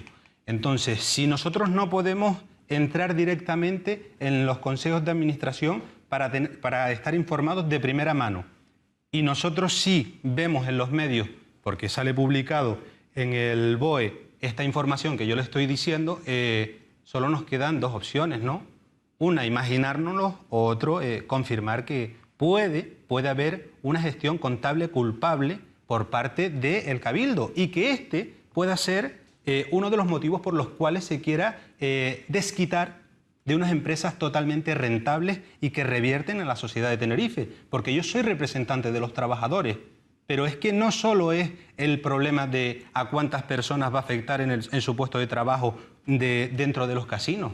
Es que hay que recordar que el volumen que genera en un solo año los casinos de Tenerife a las empresas y a las pequeñas pymes de esta isla es de más de 4 millones de euros. 4 millones de euros, el cual eso implica a más de 50 empresas, tanto albañilería, fontanería, carpintería, técnicos de administrativos, gestorías, etcétera, etcétera, etcétera. La pregunta que yo hago es, ¿se ha hecho algún cálculo de hasta dónde llega este impacto de vender casinos rentables en la isla de Tenerife después de 39 años? Alguien me recuerda que en Texas sí hay representantes de los trabajadores en el Consejo de Administración. Efectivamente, es una de las vías por las cuales nosotros accedimos. Además, el sindicato UGT también los tiene, al cual yo soy representante del sindicato UGT, y conocíamos de primera mano que en Texas sí había, y sin embargo a nosotros no nos los dejan. Nosotros hemos dicho siempre dos cuestiones con los casinos. Siempre ha sido un caso muy oscurantista y nos volvemos a tener que remitir a que siguen siendo un proceso, el segundo proceso, porque ya llevamos, después de 4 años, este es el segundo intento de venta de los casinos, un proceso totalmente oscurantista. Vale, vamos a ver, yo creo que usted ha cometido un desliz o se ha equivocado, no lo sé. Boletín oficial del Estado, 7 de agosto de 2003. Deuda impuesta del Casino Lago Martínez, 25 millones. Poquito, casi alcanza los 26 millones. Usted dijo 29. 29 porque si seguimos sumando más abajo hay una encomienda que se hace a posteriori. Ese es el primer presupuesto y después se siguen sumando adicionalmente unas encomiendas según aparece en los listados. Total que llegamos hasta los 29. Vale, bien. Aclarado ese asunto. Le preguntábamos el otro día al director insular, oiga, ¿por qué se puso un precio de 20 millones para intentar vender hace 4 años Playa de las Américas, que nunca se vendió, y por qué ahora se ponen 25 para vender 3 casinos? Él nos argumentó que, bueno, que eran muy optimistas en aquel momento y ahora había que adaptar un poco los precios a la realidad, digamos, del mercado. ¿Usted qué opina sobre eso? Hombre, a mí me parece, una vez más, que esto es un disparate, esto es mal vender algo beneficioso de la isla de Tenerife, máximo cuando los casinos ahora están generando más beneficios que hace 4 años y que alguien nos cuente que van a salir a un precio inferior. Porque si solo las Américas salió por 20,8, ¿qué quiere decir? Que los otros dos solo cuestan 2 millones de euros. Nosotros hemos solicitado el expediente, nosotros hemos solicitado el informe de intervención. Nosotros todavía no se nos ha entregado el informe de intervención. En ese paquete de información, en ese expediente no se encuentra. Queremos saber cuáles son los motivos, si todo es tan claro, todo es tan transparente, ¿por qué no está esa información? A ver, ¿en el expediente no está el informe de intervención? No, señor. ¿Y eso es habitual? Nosotros, le vuelvo a repetir... Es que, claro, me está sorprendiendo con... lo lógico es que tendría que estar en ese informe de intervención, ¿no? La UGT de Canarias lo ha vuelto a reiterar. Muchas veces en el anterior proceso la información se nos dio en los juzgados, nunca se nos facilitó esa información y en esta no sabremos qué es lo que ocurrirá, pero aquí está el registro ante el Cabildo Insular y estamos a la espera de ver qué es lo que dice ese informe. ¿Esto no se puede llevar a otras instancias por vía judicial? Hombre, a reclamar. Nosotros estamos valorando todas las posibilidades dentro de este caso y no descartamos ninguna, por supuesto. A ver, una de las partes de este concurso, digamos, de esta venta del casino, es subrogar el personal durante 2 años. ¿De cuánta gente estamos hablando? Esto es una cuestión que te agradezco que me lo preguntes, porque la semana pasada el director del área de Hacienda decía que había tenido en cuenta todas nuestras propuestas. Nuestras propuestas han sido registradas al Cabildo y no hemos negociado con ellos. A nosotros se nos ha informado. Como bien te decía antes que... Pero el director insular dijo que se reunió con ustedes.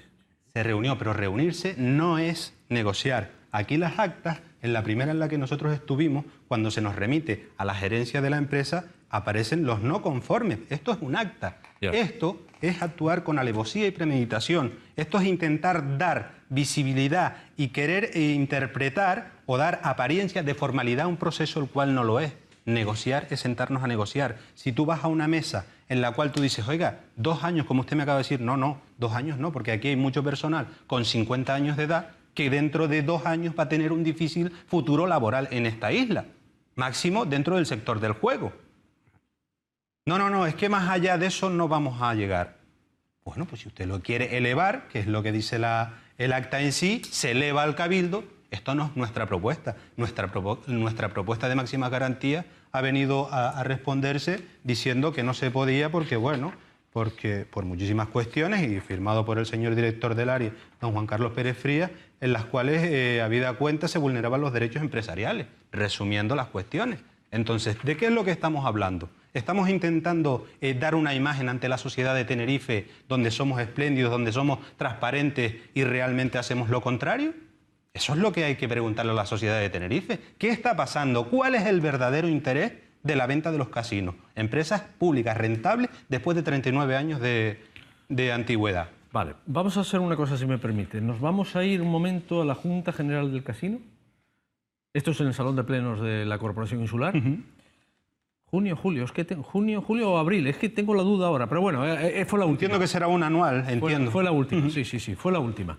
De este año, más que las imágenes, bueno, esta es la Junta, y a continuación vamos a escuchar la pregunta que hace, la reflexión que hace el diputado de Podemos, Julio Concepción, que ahí vemos, y la respuesta del director insular que estaba en ese pleno.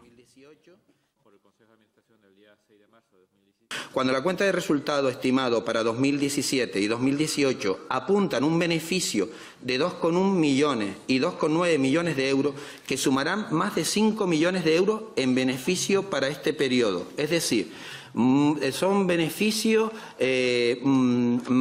iguales que toda la obra social de casino que lleva desde 2002-2009. En estos 2 años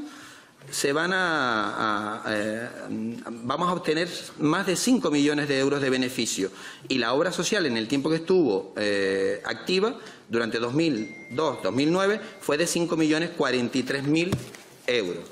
Entonces entendemos que en tan solo 2 años se podría seguir destinando a la obra social tanto como a lo largo de toda la historia de casinos de Tenerife.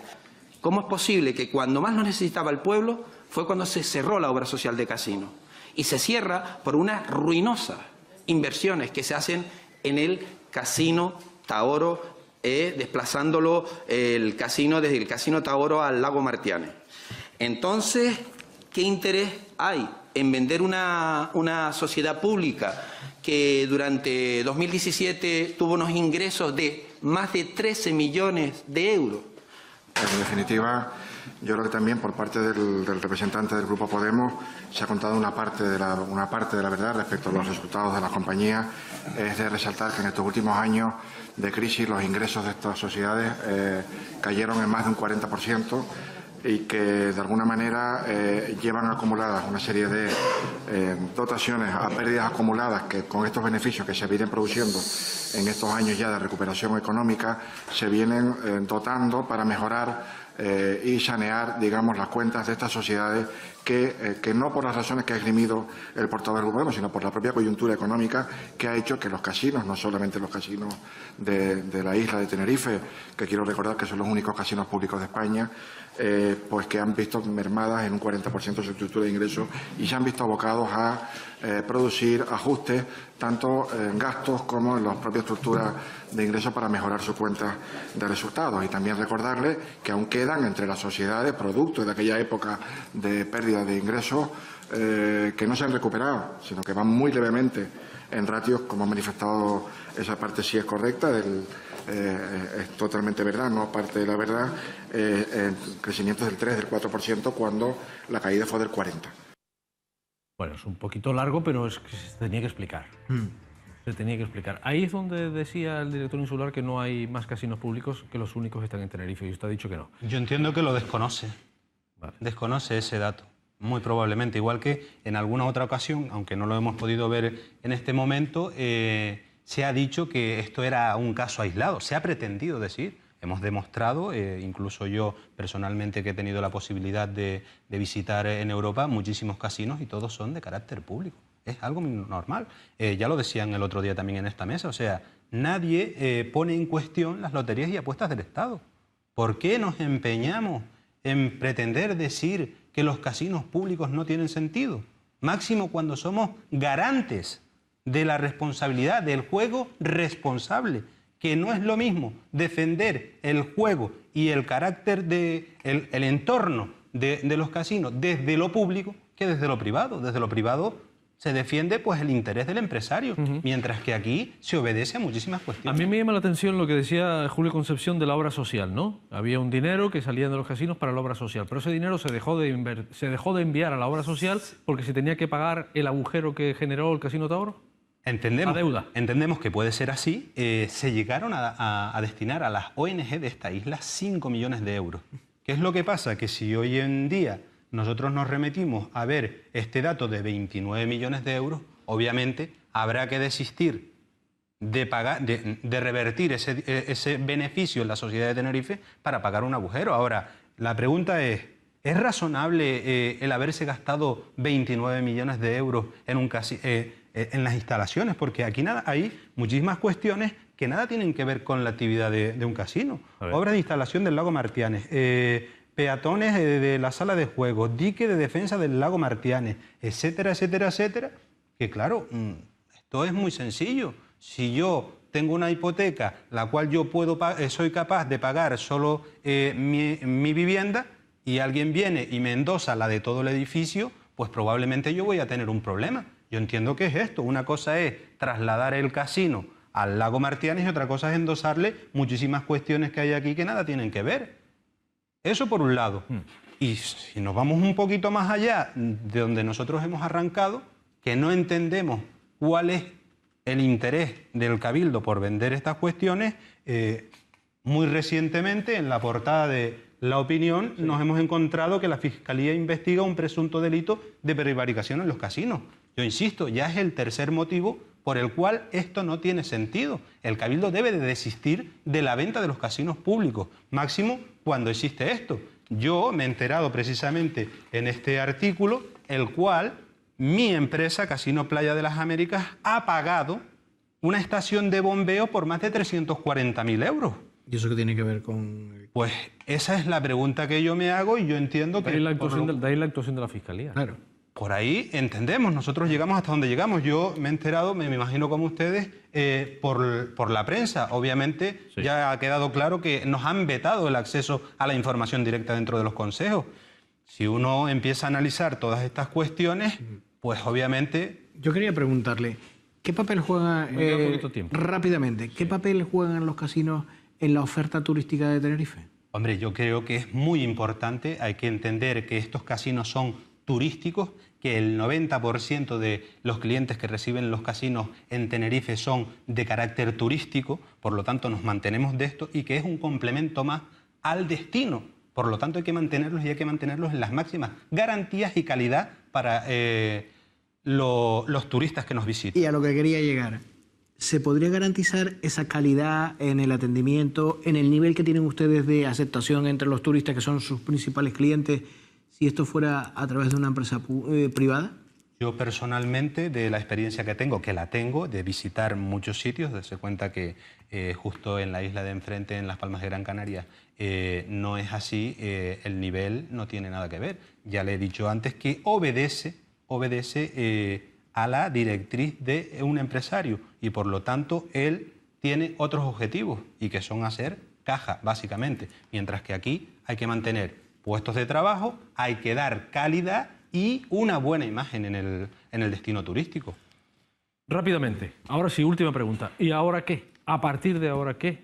¿Van a pedir ustedes intervención en el Pleno? ¿Van a seguirse manifestando? ¿Qué van a hacer? ¿Qué camino les queda? Seguiremos vía judicial, lo que haga falta. Nosotros ya hemos interpuesto el primer interposición de recurso para parar esto y continuaremos con un contencioso administrativo y llegaremos hasta donde tengamos que llegar. Máximo cuando estamos muy expectantes a si algunas de las 3 empresas que se presentaron la otra vez volverán a participar en este concurso.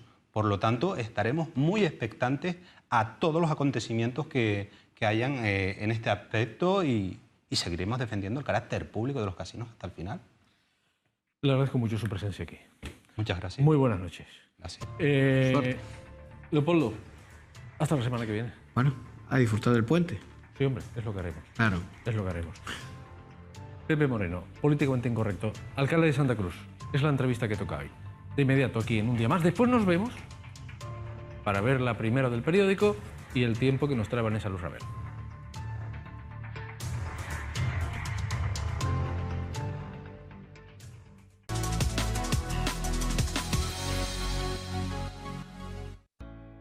Bueno, pues aquí estamos en el segundo Políticamente Incorrecto de esta semana, ahora con el alcalde de Santa Cruz, José Manuel Bermúdez Esparza. Buenas noches, señor alcalde. Buenas noches. ¿Cómo le va, alcalde?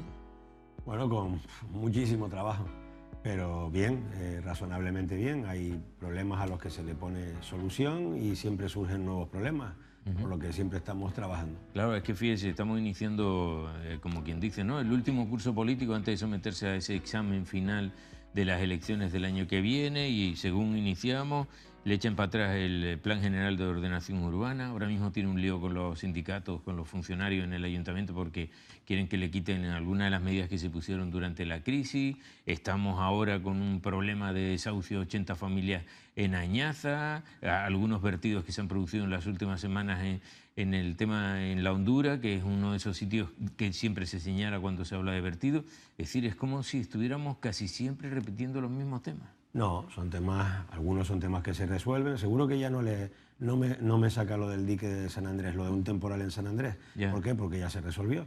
Pero como esas hay muchas cosas. El puente Galcerán, que habían cascotes que se estaban cayendo y se reparó y ya no tenemos cascotes en el puente Galcerán, y es una obra importante de más de 1 millón de euros que se ha realizado. Lo que le quiero decir, el pabellón Quico Cabrera, que llevaba pues 50 años de una manera y ya necesitaba un cambio, y hoy tenemos un pabellón prácticamente Pero si lo tiene otra vez cerrado, alcalde. ¿Por qué está cerrado otra vez el pabellón Quico Cabrera? Porque habían algunas cosas que se hicieron para el Mundial que ahora hay que quitar para que se use, digamos, normalmente. Es decir, hay algunas sillas que faltaron por poner, pero que tenían que estar fuera para que se celebrara el Mundial, y ahora las tiene que poner la Es que eso parece lo de Pepe Goterillo Tilio, lo abrió para una cita como el Mundial, lo vuelve a cerrar. Estaba previsto que se hiciera así, o sea, estaba todo planificado para que se hiciera así. Entonces, lo que le quería decir, siempre hay problemas. Quien se crea que ser alcalde es no estar todo el día solucionando problemas, porque todos los días hay problemas, pues está equivocado. Ser alcalde es eso. ¿Y qué pasa con el Plan General? ¿Por qué otra vez estamos casi como al principio? No, lo que pasa con el Plan General es que hay una sentencia del Tribunal Superior de Justicia de Canarias que ha estimado que el plan, cuando se aprobó en el año 2013, después de 16 años de tramitación, no tenía suficiente contenido ambiental para ser aprobado. Claro, eso va en contra de la opinión de todos los funcionarios que participaron en la redacción del plan, tanto del Gobierno de Canarias como del Cabildo de Tenerife, como del propio ayuntamiento, que todos dieron su conformidad, y en todos se dijo que el plan tenía suficiente contenido ambiental, que en la práctica no es otra cosa que aportarle papeles que justifiquen el contenido medioambiental al plan. Bueno, entonces habían dos caminos que podían elegir la justicia. Uno de ellos era la anulabilidad, y es que, oiga, retrotráigase a cuando se tenía que haber aportado el contenido ambiental y sígase tramitando y se aprueba de nuevo. Y el otro era la nulidad radical, que es el plan no se puede aplicar y por lo tanto hay que hacer un nuevo plan.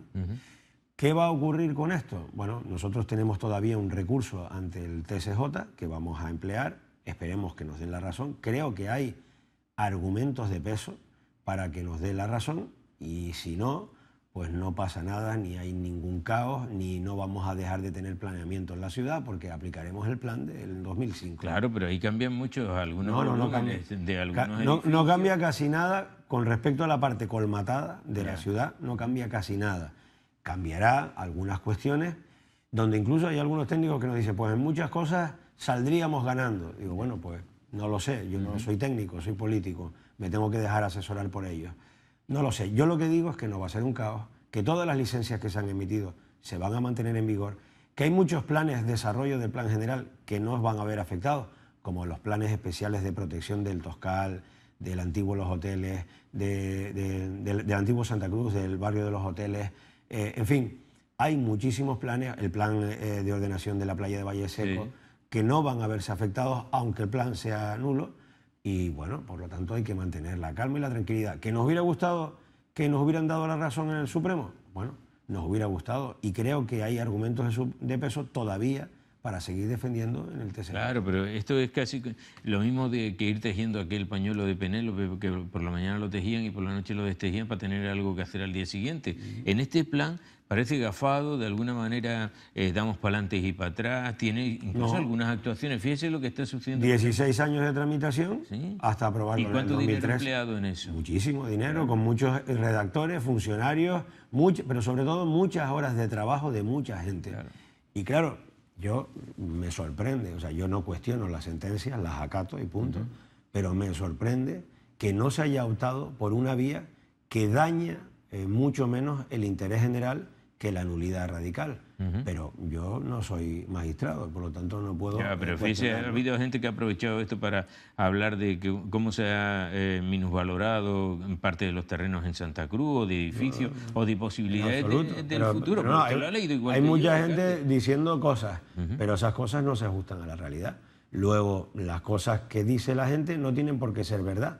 Hay que demostrarlo. Y yo le digo, si usted va hoy a pedir una licencia a Santa Cruz, hoy, mañana se le da, si está conforme al planeamiento actual, mañana se le da y no tiene ningún problema. Y en el caso de que el plan fuera nulo, que por cierto ya estamos redactando un nuevo plan que va a ser prácticamente calcado al del 2003, no vamos a perder mucho tiempo en reinventar nada. Lo que sí le puedo decir es que si el plan fuera nulo, usted pide una licencia conforme al plan de 2005 y se le dará. Ya, claro. Es decir, no hay un cambio. Pero le ha pedido en función de este plan que estaba ya en... Si le ha pedido y se le da, no tendrá ningún problema.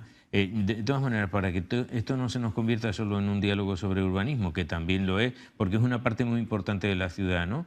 Tiene usted el barrio Miraflores, con todo lo que eso está conllevando, una discrepancia evidente entre su concejal de urbanismo y, por ejemplo, el Cabildo y Patrimonio, que tienen una discrepancia bastante... Pero no es entre el concejal y la consejera, es entre los técnicos del ayuntamiento y los técnicos de Patrimonio Histórico del Cabildo.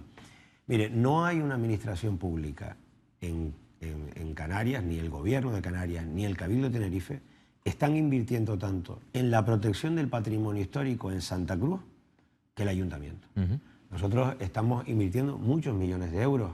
El lunes que viene, va a ir la obra de recuperación, de rehabilitación del Palacio de Carta. Claro, pero eso son obras singulares, alcalde. Lo que pasa es que están tirando otra serie de casas que son casi iconos de Santa Cruz. ¿Cómo que iconos? Vamos a ver, es que son el patrimonio histórico de nuestra ciudad, el patrimonio histórico público de nuestra ciudad. No hay nadie que invierta más que el ayuntamiento, pero ahora mismo, esta semana, que se cumple el Día Mundial del Patrimonio Cultural, tenemos un montón de rutas y de itinerarios para conocer nuestro patrimonio, nuestro rico patrimonio, promocionadas por el ayuntamiento. Mire, no hay nadie que defienda más el patrimonio histórico que el ayuntamiento de Santa Cruz en Santa Cruz, y lo puedo demostrar. Ahora bien, concretamente el tema de Miraflores era un tema muy sencillo. Había un plan general, en el plan general esa zona de Miraflores no está en ningún plan especial de protección, ninguna de esas casas están catalogadas en el plan general como a proteger, y lógicamente los propietarios de esas viviendas piden una licencia para construir. Y el ayuntamiento no puede hacer otra cosa que dársela, porque si no el ayuntamiento prevaricaría. Usted si una persona tiene derecho a construir, usted no puede decir, bueno, esto métanos en la gaveta, no lo vamos a sacar hasta que nosotros veamos si es bueno o no es bueno. No, usted tiene derecho a construir y se le da la licencia.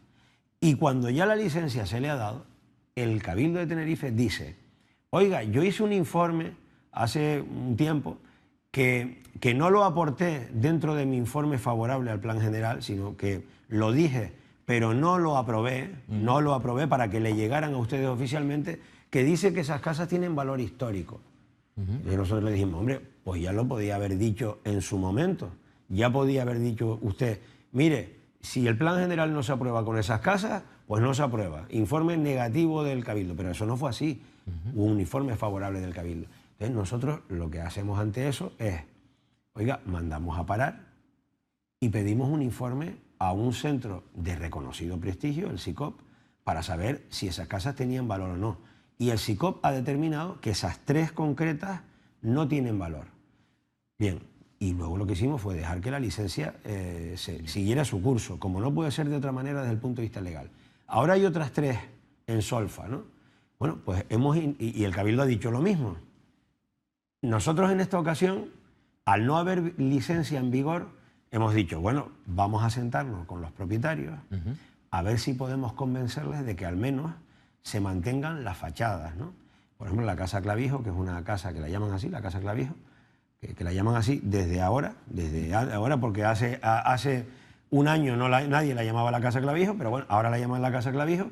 La Casa Clavijo, pues nosotros estamos intentando convencer a los propietarios para que mantengan al menos una fachada, mantener un poco el tema. No es fácil, porque el propietario dice, oiga, yo tengo unos derechos, porque en el plan general esa casa no está catalogada. Estamos por la vía del convencimiento. Luego, a nosotros, sinceramente, al Ayuntamiento de Santa Cruz, tanto en poner dinero como en hacer cosas para proteger, no nos gana ninguna otra administración. Es muy fácil decir, mando el informe y me quedo tan pancho. No, aquí hay que poner recursos para proteger, porque proteger para dejar caer, en eso no estamos de acuerdo. Y hay algunos que creen que proteger es proteger a toda costa aunque se caiga el edificio. Claro, pero fíjese, entre unas cosas y otras, un plan general que le tumban abajo, este problema con patrimonio, el que no pueden hacer, el que dice usted, bueno, a lo mejor dejando la fachada y trabajen dentro todo lo que Estamos hablando de 3 viviendas, pero todo eso estamos hablando de que estamos redactando 3 planes especiales de protección. El antiguo Santa Cruz, esas viviendas que usted ha hablado no están dentro de ningún plan especial de protección. Antiguo Santa Cruz, barrio de los hoteles y plan especial de Toscal. Estamos redactando en estos momentos un plan especial para proteger esas viviendas. Luego, hombre, podrá decir que a usted no le gusta el plan. El plan lo hacen los técnicos. No, yo no tengo gusto en eso. Pero nosotros estamos haciendo nuestro trabajo de protección. Yo no tengo gustos en el plan general, si es más bueno, si es más malo. Yo solamente me limito a yo tengo un modelo de ciudad y a mí me parece que tanto en el antiguo Santa Cruz como en el barrio de los hoteles, como en el Toscal, hay valores a proteger que se tienen que proteger mediante la ordenación urbanística. Pero los profesionales son los que tienen que darte sobre la mesa, pues en base a ese modelo de ciudad que tú quieres, cuáles son las herramientas, ¿no? Claro, y uno lo que va buscando es eso, una ciudad que sea mucho más moderna, que esté pegada más a los tiempos en los que vive. Ha tenido usted hace escasos meses un triunfo de eso a lograr. ¿Usted sabía, por ejemplo, cuando hablamos de la ciudad y cómo crece y lo que se protege y no se protege, ¿sabe dónde estaba el Hotel Taoro? Sí. En la Plaza de la Candelaria, el antiguo Hotel Taoro. El Hotel Taoro, lógicamente, si se hubiera mantenido en pie, sería hoy bien de interés cultural, así con total seguridad. Pero después del Hotel Taoro vino otro edificio más moderno, que fue el edificio Olimpo. Y el edificio Olimpo es bien de interés cultural, hoy. Luego, lo que en su momento fue un edificio nuevo, hoy se convierte, porque pasan los años y se convierte en un bien de interés cultural. Y usted dice, oye, el edificio Olimpo es bien de interés cultural, con esa fisonomía moderna, pues sí, es un bien de interés cultural. Bien, porque hoy en día conforma el paisaje de la zona. Pero lo que le estaba diciendo es que, bueno, que uno entiende que todo esto tiene que ir evolucionando. Usted el otro día, hace unos meses, presentaba ese plan con CEPSA, que quizás sea uno de los logros de su mandato, el conseguir que CEPSA aminore su espacio y por lo tanto... No, que CEPSA desmantele su refinería y en los 578.000 metros cuadrados donde hoy hay refinería, se convierta en ciudad. Pero lo que esperamos algunos es que eso sea la ciudad moderna y no la ciudad de siempre. Porque mire, ya CEPSA en el pasado cedió parte de su terreno y hoy tenemos una ciudad igual que el resto. No, hoy tenemos edificios que pueden gustar más o pueden gustar menos. Hoy tenemos edificios construidos por promotoras privadas donde vive la gente y pueden gustarnos más o pueden gustarnos menos. El problema de Caboyanos, que es a lo que usted se está refiriendo, que fue refinería en los años 80 y antes, el problema es que no se ha desarrollado la parte pública, no se han desarrollado los edificios públicos. Hemos tenido una crisis importante y no ha dado tiempo.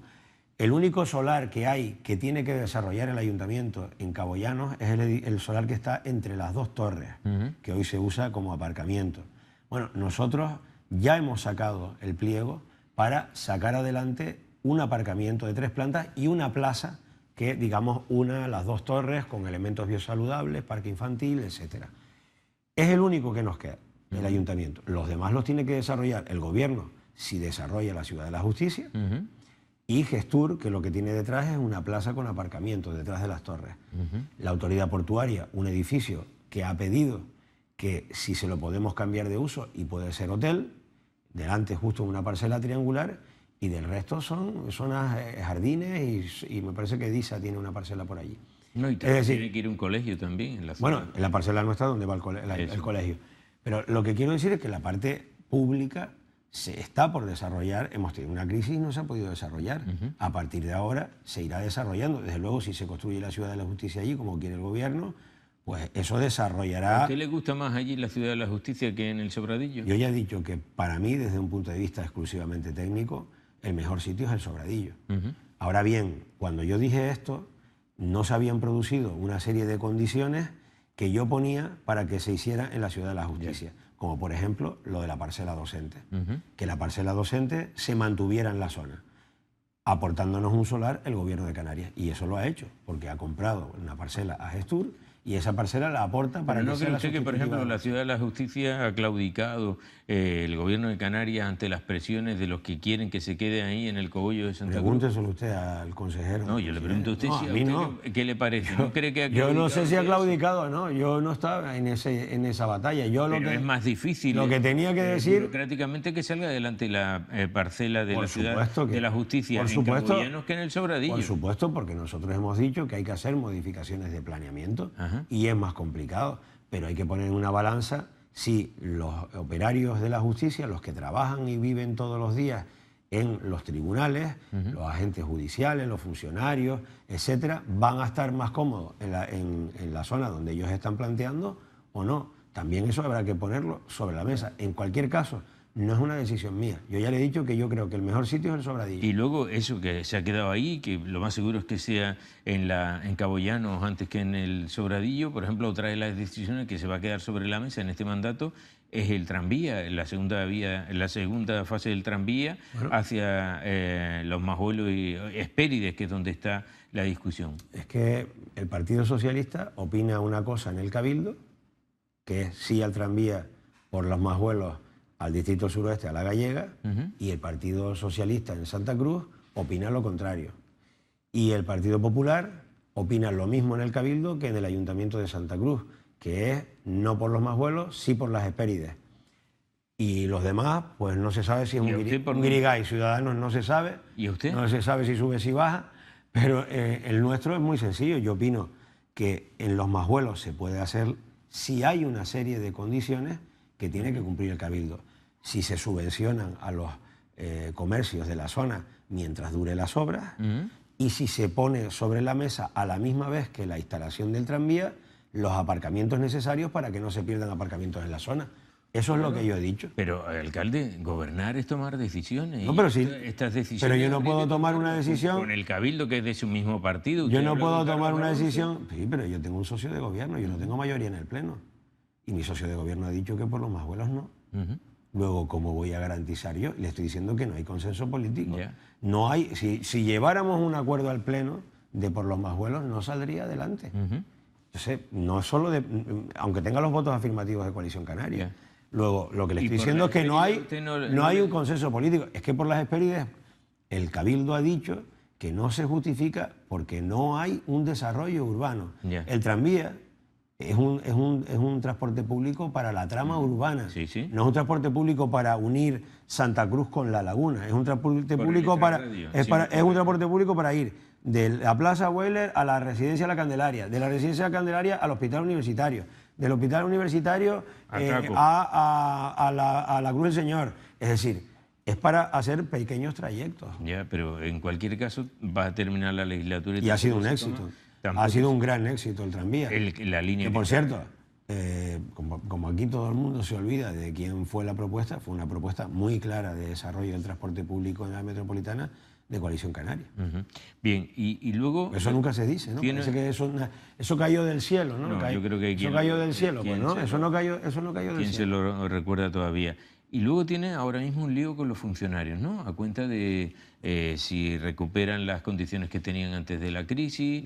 ¿Qué ha pasado hoy? Porque sí que usted ha estado reunido. Bueno, hemos tenido reuniones y esas reuniones todavía no hay consenso y yo espero que se llegue a un consenso porque la mano tendida siempre la van a tener. Pero claro, para que haya una negociación, alguien tiene que ceder un poco. Puede el ayuntamiento ceder, pero también tendrá que ceder los sindicatos. Luego, si hay una posición que nadie quiere ceder, pues eso no puede ser. Yo creo que yo propuestas cediendo y sinceramente veo que hay una posición numantina. Luego, yo lo que creo simplemente que hay que seguir negociando y la mano está tendida y vamos a seguir negociando. Nos hemos puesto de acuerdo a lo largo de la historia en muchas cosas y estoy convencido que en esta también nos pondremos de acuerdo. Ya, pero en este momento hay una propuesta de los sindicatos muy tajante en eso. Si usted me dice, en el minuto actual ahora no hay acuerdo. No hay acuerdo. Pero igual dentro de, no sé, un día o 2 días o el lunes, ¿tiene acuerdo? ¿Pero le va a condicionar que está en el último año antes de las elecciones? No, quien me conoce sabe que esas cosas no me condicionan mucho, ¿no? Hasta la fecha esas cosas no me han condicionado demasiado, ¿no? Porque entiendo que uno tiene que hacer lo que tiene que hacer hasta el último minuto. Y por cierto, tampoco me condiciona el hecho de que hayan elecciones para terminar obras o para iniciarlas. Es que es mi trabajo, yo voy a seguir trabajando hasta el último minuto antes de las elecciones. Bien. Y al que no le guste, pues ya sabe. Pero no conozco a nadie que en un partido de baloncesto, en el tercer cuarto, tire la toalla y dice, el último cuarto ya no trabajo. Porque claro, es que ya al final del partido se acerca. No. Hay que seguir trabajando hasta el último minuto. Bueno, y luego tiene 80 familias en Añaza, que están en la mayoría de ellos, porque hay otras que tienen otra problemática, incluso hay alguno ocupa entre los 80, que están en unos edificios que son de protección oficial, que esos edificios no se pueden vender. Pero la información que tenemos de última hora es que dicen que sí, que la ha vendido, que se lo ha vendido el Banco Santander a un fondo buitre y que, bueno, que quieren ejecutar el desalojo, el desahucio de esa familia. Yo tengo la impresión de que el Banco de Santander está minusvalorando la situación. Yo fui muy claro con el Banco Santander, le he dado 48 horas que se cumplen esta noche para que el Banco Santander me conteste y me dé información por escrito de lo que está pasando, de cuáles son sus intenciones. Por lo pronto ha hecho algo que valoro, aunque también tengo que decir que yo le envié cartas a todos los juzgados para paralizar los desahucios. Parece que ellos han hecho lo mismo y han parado los desahucios, pero yo estoy convencido que con las cartas que yo le mandé, hasta la fecha siempre ha sido así, el juez normalmente para el desahucio a la espera de un acuerdo, ¿no? Pero bueno, vamos a valorárselo y también le valoro que por lo menos a nivel de la dirección en Canarias, telefónicamente hay un contacto fluido. Pero sinceramente no puedo entender que el Banco de Santander, al Ayuntamiento de Santa Cruz, al Cabildo de Tenerife y al Gobierno de Canarias no le conteste por escrito cuando le estamos reclamando una contestación por escrito. Porque claro, eso puede significar y puede tener consecuencias. Y no es una amenaza, pero simplemente uno cuando pide información a una entidad financiera y representa a una institución que representa a todos los ciudadanos, merece ser contestada. Claro, pero estamos hablando también de unas viviendas oficiales que eso no se pueden transmitir si no se les pide permiso. La información que tenemos hoy de ese asunto, la que tengo yo por parte del Gobierno de Canarias, es que efectivamente todavía estaban en el plazo hasta el año 2021 en el que para poder transmitir esas viviendas necesita una autorización expresa del Gobierno de Canarias, porque el Gobierno de Canarias tiene un derecho de tanteo o retracto en el caso de que se vendieran o se quisieran vender. El Gobierno de Canarias tendría preferencia para comprarlas. Y el Gobierno de Canarias no tiene ninguna petición de venta, ni tampoco tiene ninguna información de que se hayan vendido. Claro, si se han vendido, y efectivamente eso se comprueba, a mí me da la impresión de que el Gobierno de Canarias va a tener que iniciar acciones legales de inmediato contra la entidad vendedora. Claro, pero fíjese, si fuera un particular le caía todo el peso de la ley encima, pero tratándose de un banco, y más tan poderoso como el Banco Santander, uno tiene la sensación, José Manuel, de que se le escapa a la administración, de que la gente pueden hacer lo que... Eso se lo podrá decir a cualquiera, menos a mí. Porque les recuerdo que en el año 2013 fui el primer alcalde de España que le retiró casi 1,5 millones de euros a una entidad financiera por no parar un desahucio y por ningunear al ayuntamiento. Luego, eso se lo podrá decir a cualquiera, pero a mí no. ¿Y sirvió de algo aquello? Pues sí, sirvió para crear un protocolo antidesahucio que ha parado centenares de desahucios en Santa Cruz, para crear una oficina de intermediación hipotecaria que ha mejorado y ha llegado a acuerdos entre los bancos y las personas que deben sus hipotecas. Ha servido para muchas cosas. Pero fíjese, pero claro que sirvió para muchas cosas. Pero no le ha servido en este caso. ¿Cómo que no ha servido? Ya hemos parado los desahucios. Pero ellos siguen ejecutando, están llamando todos los días, le mandan, sí, hombre, le han mandado una carta, en 48 horas se puede ejecutar ese desahucio de aquí al domingo, alcalde. No se va a ejecutar ningún desahucio de aquí al domingo. Pues la amenaza está dada de que... No hay ningún... Eso no es así. Había unos carteles que pusieron en las parcelas y tal, y los quitaron al segundo día que los pusieron. Y cuando ya empezamos a presionar, pararon los desahucios y han parado también los inicios de no renovación de los contratos de alquiler. Lo que necesitamos es la información, porque también es verdad que ahí hay todo tipo de casos. Hay personas que están ocupando pisos sin contrato, hay gente que tiene contrato y quiere pagar, hay gente que tiene contrato y no puede pagar y le tiene que pedir al ayuntamiento una ayuda, y si no le renuevan el contrato no le podemos dar la ayuda. Es decir, hay muchos casos diferentes, por eso le estamos pidiendo información. Ahora, yo creo que lo puedo decir más alto pero no más claro. Nosotros en este tema vamos a estar con los vecinos y no vamos a permitir... No podrían estar... Y no vamos a permitir... Pero solvénteselo. Y no vamos a... Estamos en ello. Bien, pero eso solvénteselo porque... Pero ¿y qué datos tiene usted para decir que no se lo estamos solventando? La tranquilidad que siguen teniendo las familias. No, yo me he reunido con las familias, yo me he reunido con los representantes de las familias y le he transmitido tranquilidad. Y fíjese si le he transmitido tranquilidad, que al día siguiente se pararon los desahucios. No hay desahucio. El que estaba para hoy no se produjo y el que está para el lunes tampoco se va a producir. Luego, ¿no tiene usted datos? Sí, tengo datos, hombre, lo que no tiene datos. Familias en el sentido de que están tranquilos porque usted no tiene datos para decir, usted no tiene datos para decir que no estamos progresando en que las familias se queden. Estamos progresando y mientras no salgan están ahí, están dentro. Luego, ahora lo que tiene que hacer el banco es cumplir con nosotros. Traiga la información. Si trae la información, veremos en qué estado está cada caso. Renueve los contratos de alquiler de todos aquellos que quieren pagar y usted no les pasa el abono. Renuévelos. Y a partir de ahí hablamos de los demás. Aquellos que necesitan una ayuda del ayuntamiento, que la tendrán. O aquellos que no necesitan una ayuda del ayuntamiento, pero necesitan tener un contrato de alquiler en vigor. Pero, alcalde... Y los que están ocupando, también habrá que buscarles una alternativa. Alcalde, que como propuesta está bien, pero la inseguridad en la que están viviendo esas familias, a ellos mismos es a quien le está afectando todo. No, pero es que esto es un tema entre particulares. Mire, ahí hay 66 familias que tienen un convenio donde está el ayuntamiento de por medio, desde hace 3 o 4 años, y no tienen ningún problema. Luego, donde nosotros hemos intervenido, esas viviendas son de la entidad financiera y no se han vendido. Claro, por supuesto que no se han vendido, pero las podrían vender. Claro, pero de la igual manera que no pueden vender las otras. Entonces, si el banco ha metido la pata, tendrá que sacar la pata de donde la haya metido. Y si no, vamos a tener un problema. Y lo va a tener con el ayuntamiento, con el cabildo y con el gobierno. Yo ya no lo digo más claro. Lo puedo decir más claro, pero no más alto. Tengo que preguntarle por dos cosas. Y las familias tienen que estar tranquilas. Pues no los vamos a dejar en la de momento no hay tranquilidad. Los que se reunieron conmigo se quedaron tranquilas. Pues yo le digo que esta tarde que he hablado con algunas de ellas no estaban tranquilas. Mire, tengo que preguntarle por dos cosas antes de acabar. Una es que siempre me para una gente en la calle y me lo dice, ¿qué pasa con Valle Seco? Porque había prometido usted que iba a haber una playa, esa playa... Yo no he prometido que iba a haber una playa. Yo he dicho que había un proyecto, el proyecto Sol y Sombra, que yo iba a trabajar por sacarlo adelante. Y lo estoy sacando adelante. Hay 3 cosas para que el proyecto se pueda adjudicar. Una, el plan especial de ordenación. El último informe de costas que quedaba por llegar llegó ayer. Luego, con ese informe de costas, ahora, si Puertos del Estado le dice a la autoridad portuaria, está todo ok, llevaremos a pleno la aprobación del plan especial. Ya tenemos la... ¿Ese para cuándo? Yo espero que como mucho en 2 meses. Espero que... Usted me pregunta para cuándo y yo le digo, pues para cuando conteste el Puertos del Estado. Y como no sé cuándo va a contestar, porque yo no soy Puertos del Estado, pues le diré... Pero usted está en el Consejo, ¿no? No, Puertos del Estado, Madrid, no la autoridad portuaria, Puertos del Estado, Madrid.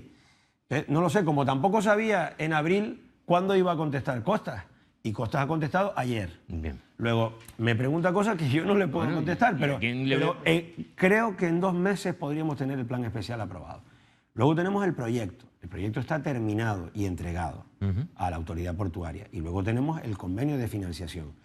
que es lo único donde hay una voluntad total, tanto del Gobierno como del Cabildo, como del Ayuntamiento, como de la Autoridad Portuaria, en financiar la ejecución de la obra. Y eso lo vamos a tener. Pero necesito aprobar por este orden las 3 cosas. Plan especial, proyecto, convenio, y con eso la obra empezará.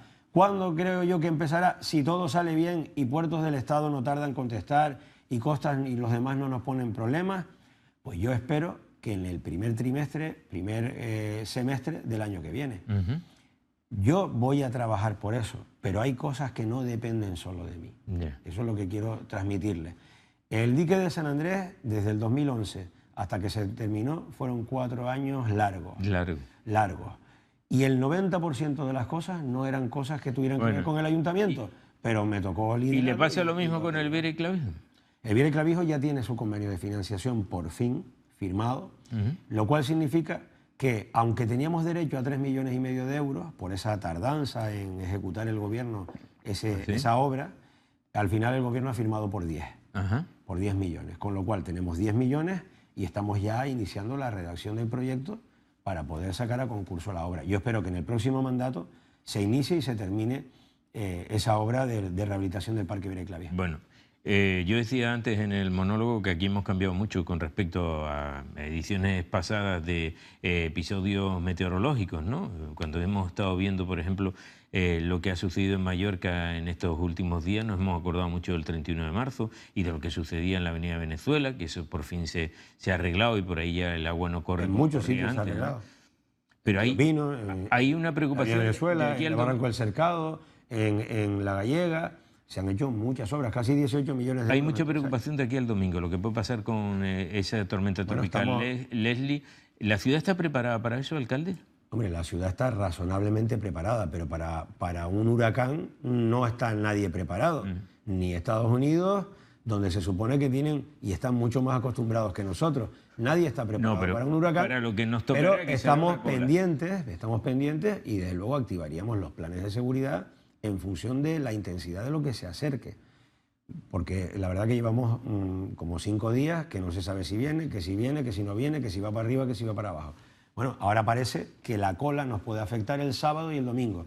Bueno, vamos a estar pendientes, estamos coordinados con el Gobierno de Canarias, con el 112, y en cualquier caso lo que sí le puedo garantizar es que puntos tradicionales donde ha habido inundaciones toda la vida de Santa Cruz, no van a haber en condiciones normales de lluvia, de riada, no vamos a tenerlos ahora. Bien, pues le agradezco esta última reflexión y todo el programa, la paciencia que tiene habitualmente con este políticamente incorrecto. Bueno, no hay problema, por eso es políticamente incorrecto, porque si usted fuera correcto me preguntaría por todo lo que hemos hecho y por todo lo que hemos terminado. Claro, pero para eso están pero usted eso... me pregunta por todo lo que falta por hacer. Exactamente. Gracias, alcalde, por haber estado aquí.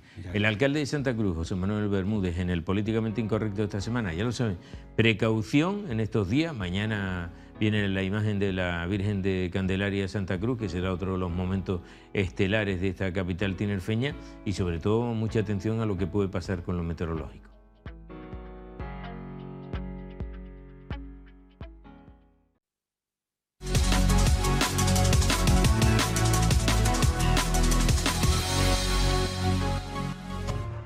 Terminamos ya este programa por esta semana. Vamos a hacerlo con el kiosco, con la primera, con la portada del periódico El Día, que verán ustedes en unas horas ya esta madrugada, precisamente en los lugares habituales de compra. Ahí está. Estamos viendo la conectividad, una apuesta de futuro. Es la foto que ha elegido hoy el periódico El Día, ya en este caso para la portada de mañana. El Salón del Atlántico de Logística y Transporte se cerró ayer por hoy en un foro organizado por El Día. El convenio de carreteras, la terminal del Reina Sofía y el puerto Fonsalía, las claves. La cifra, otro titular, las cifras de las zonas francas canarias pueden igualar a las de Iberoamérica. Tenerife, la isla recibe 70 millones de euros para obras de saneamiento. El Estado libra para el plan de empleo 42 millones. En la visita a la patrona de Canarias vuelve a la capital después de 16 años. En meteorología, la cola débil del Leslie se acercará este domingo al archipiélago. Ya en noticia nacional, Mallorca, la tormenta ya se ha cobrado 12 vidas y continúan los rastreos. En cultura, flamenco, Antonio de Verónica lleva el arte del baile al Auditorio Infanta Leonor. En teatro, Pedro Derqui se hace Calígula en el Guimerá. Y en humor, el cómico Darío López presenta su show en Arona. Y por último, en jornada deportiva, fútbol, la selección española se impone a Gales por goleada 1-4 en el partido amistoso. Y baloncesto, el Club Baloncesto Canarias cierra la campaña de abonos por encima de años pasados. Nos vamos. Feliz puente, feliz fin de semana. Vanessa Luz Ravelo nos trae la información meteorológica para los días que vienen. Atentos, por supuesto, al archiconocido Leslie. Endesa patrocina este espacio. Buenas noches, tenemos por delante un largo e intenso fin de semana si nos fijamos en lo meteorológico. Lo primero, el ya huracán de categoría 1 Leslie podría afectarnos con sus vientos. Insistimos, podría, porque nada es concluyente a 48 horas vista. Su trayectoria aún no se puede determinar con precisión. Los últimos modelos de predicción señalan como trayectoria más probable una aproximación al norte y al oeste de Canarias, aunque aún bastante alejado de las islas y con tendencia a debilitarse de forma considerable, por lo que no esperan importantes consecuencias sobre las islas, salvo en áreas de alta mar. Aún así, según el modelo de hoy, podría afectarnos con vientos superiores a 70 km/h.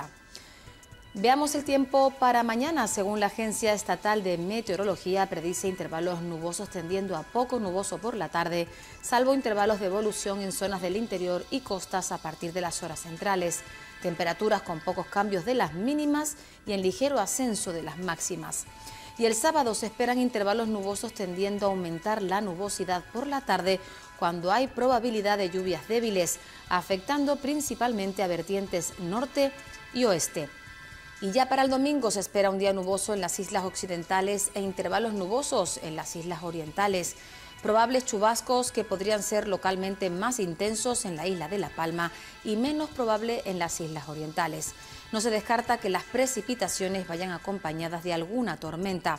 Hay que tener en cuenta que la previsión del domingo puede variar considerablemente, ya que estamos a expensas del trayecto final del huracán Leslie, que podría alcanzarnos en forma de tormenta tropical con fuertes vientos. Pero a estas horas sigue variando la previsión. Esto es todo, regresamos el próximo lunes con toda la información meteorológica a este espacio de un día más. Para entonces ya habrá pasado el huracán Leslie, esperando que no afecte a Canarias. Feliz fin de semana. Endesa patrocina este espacio.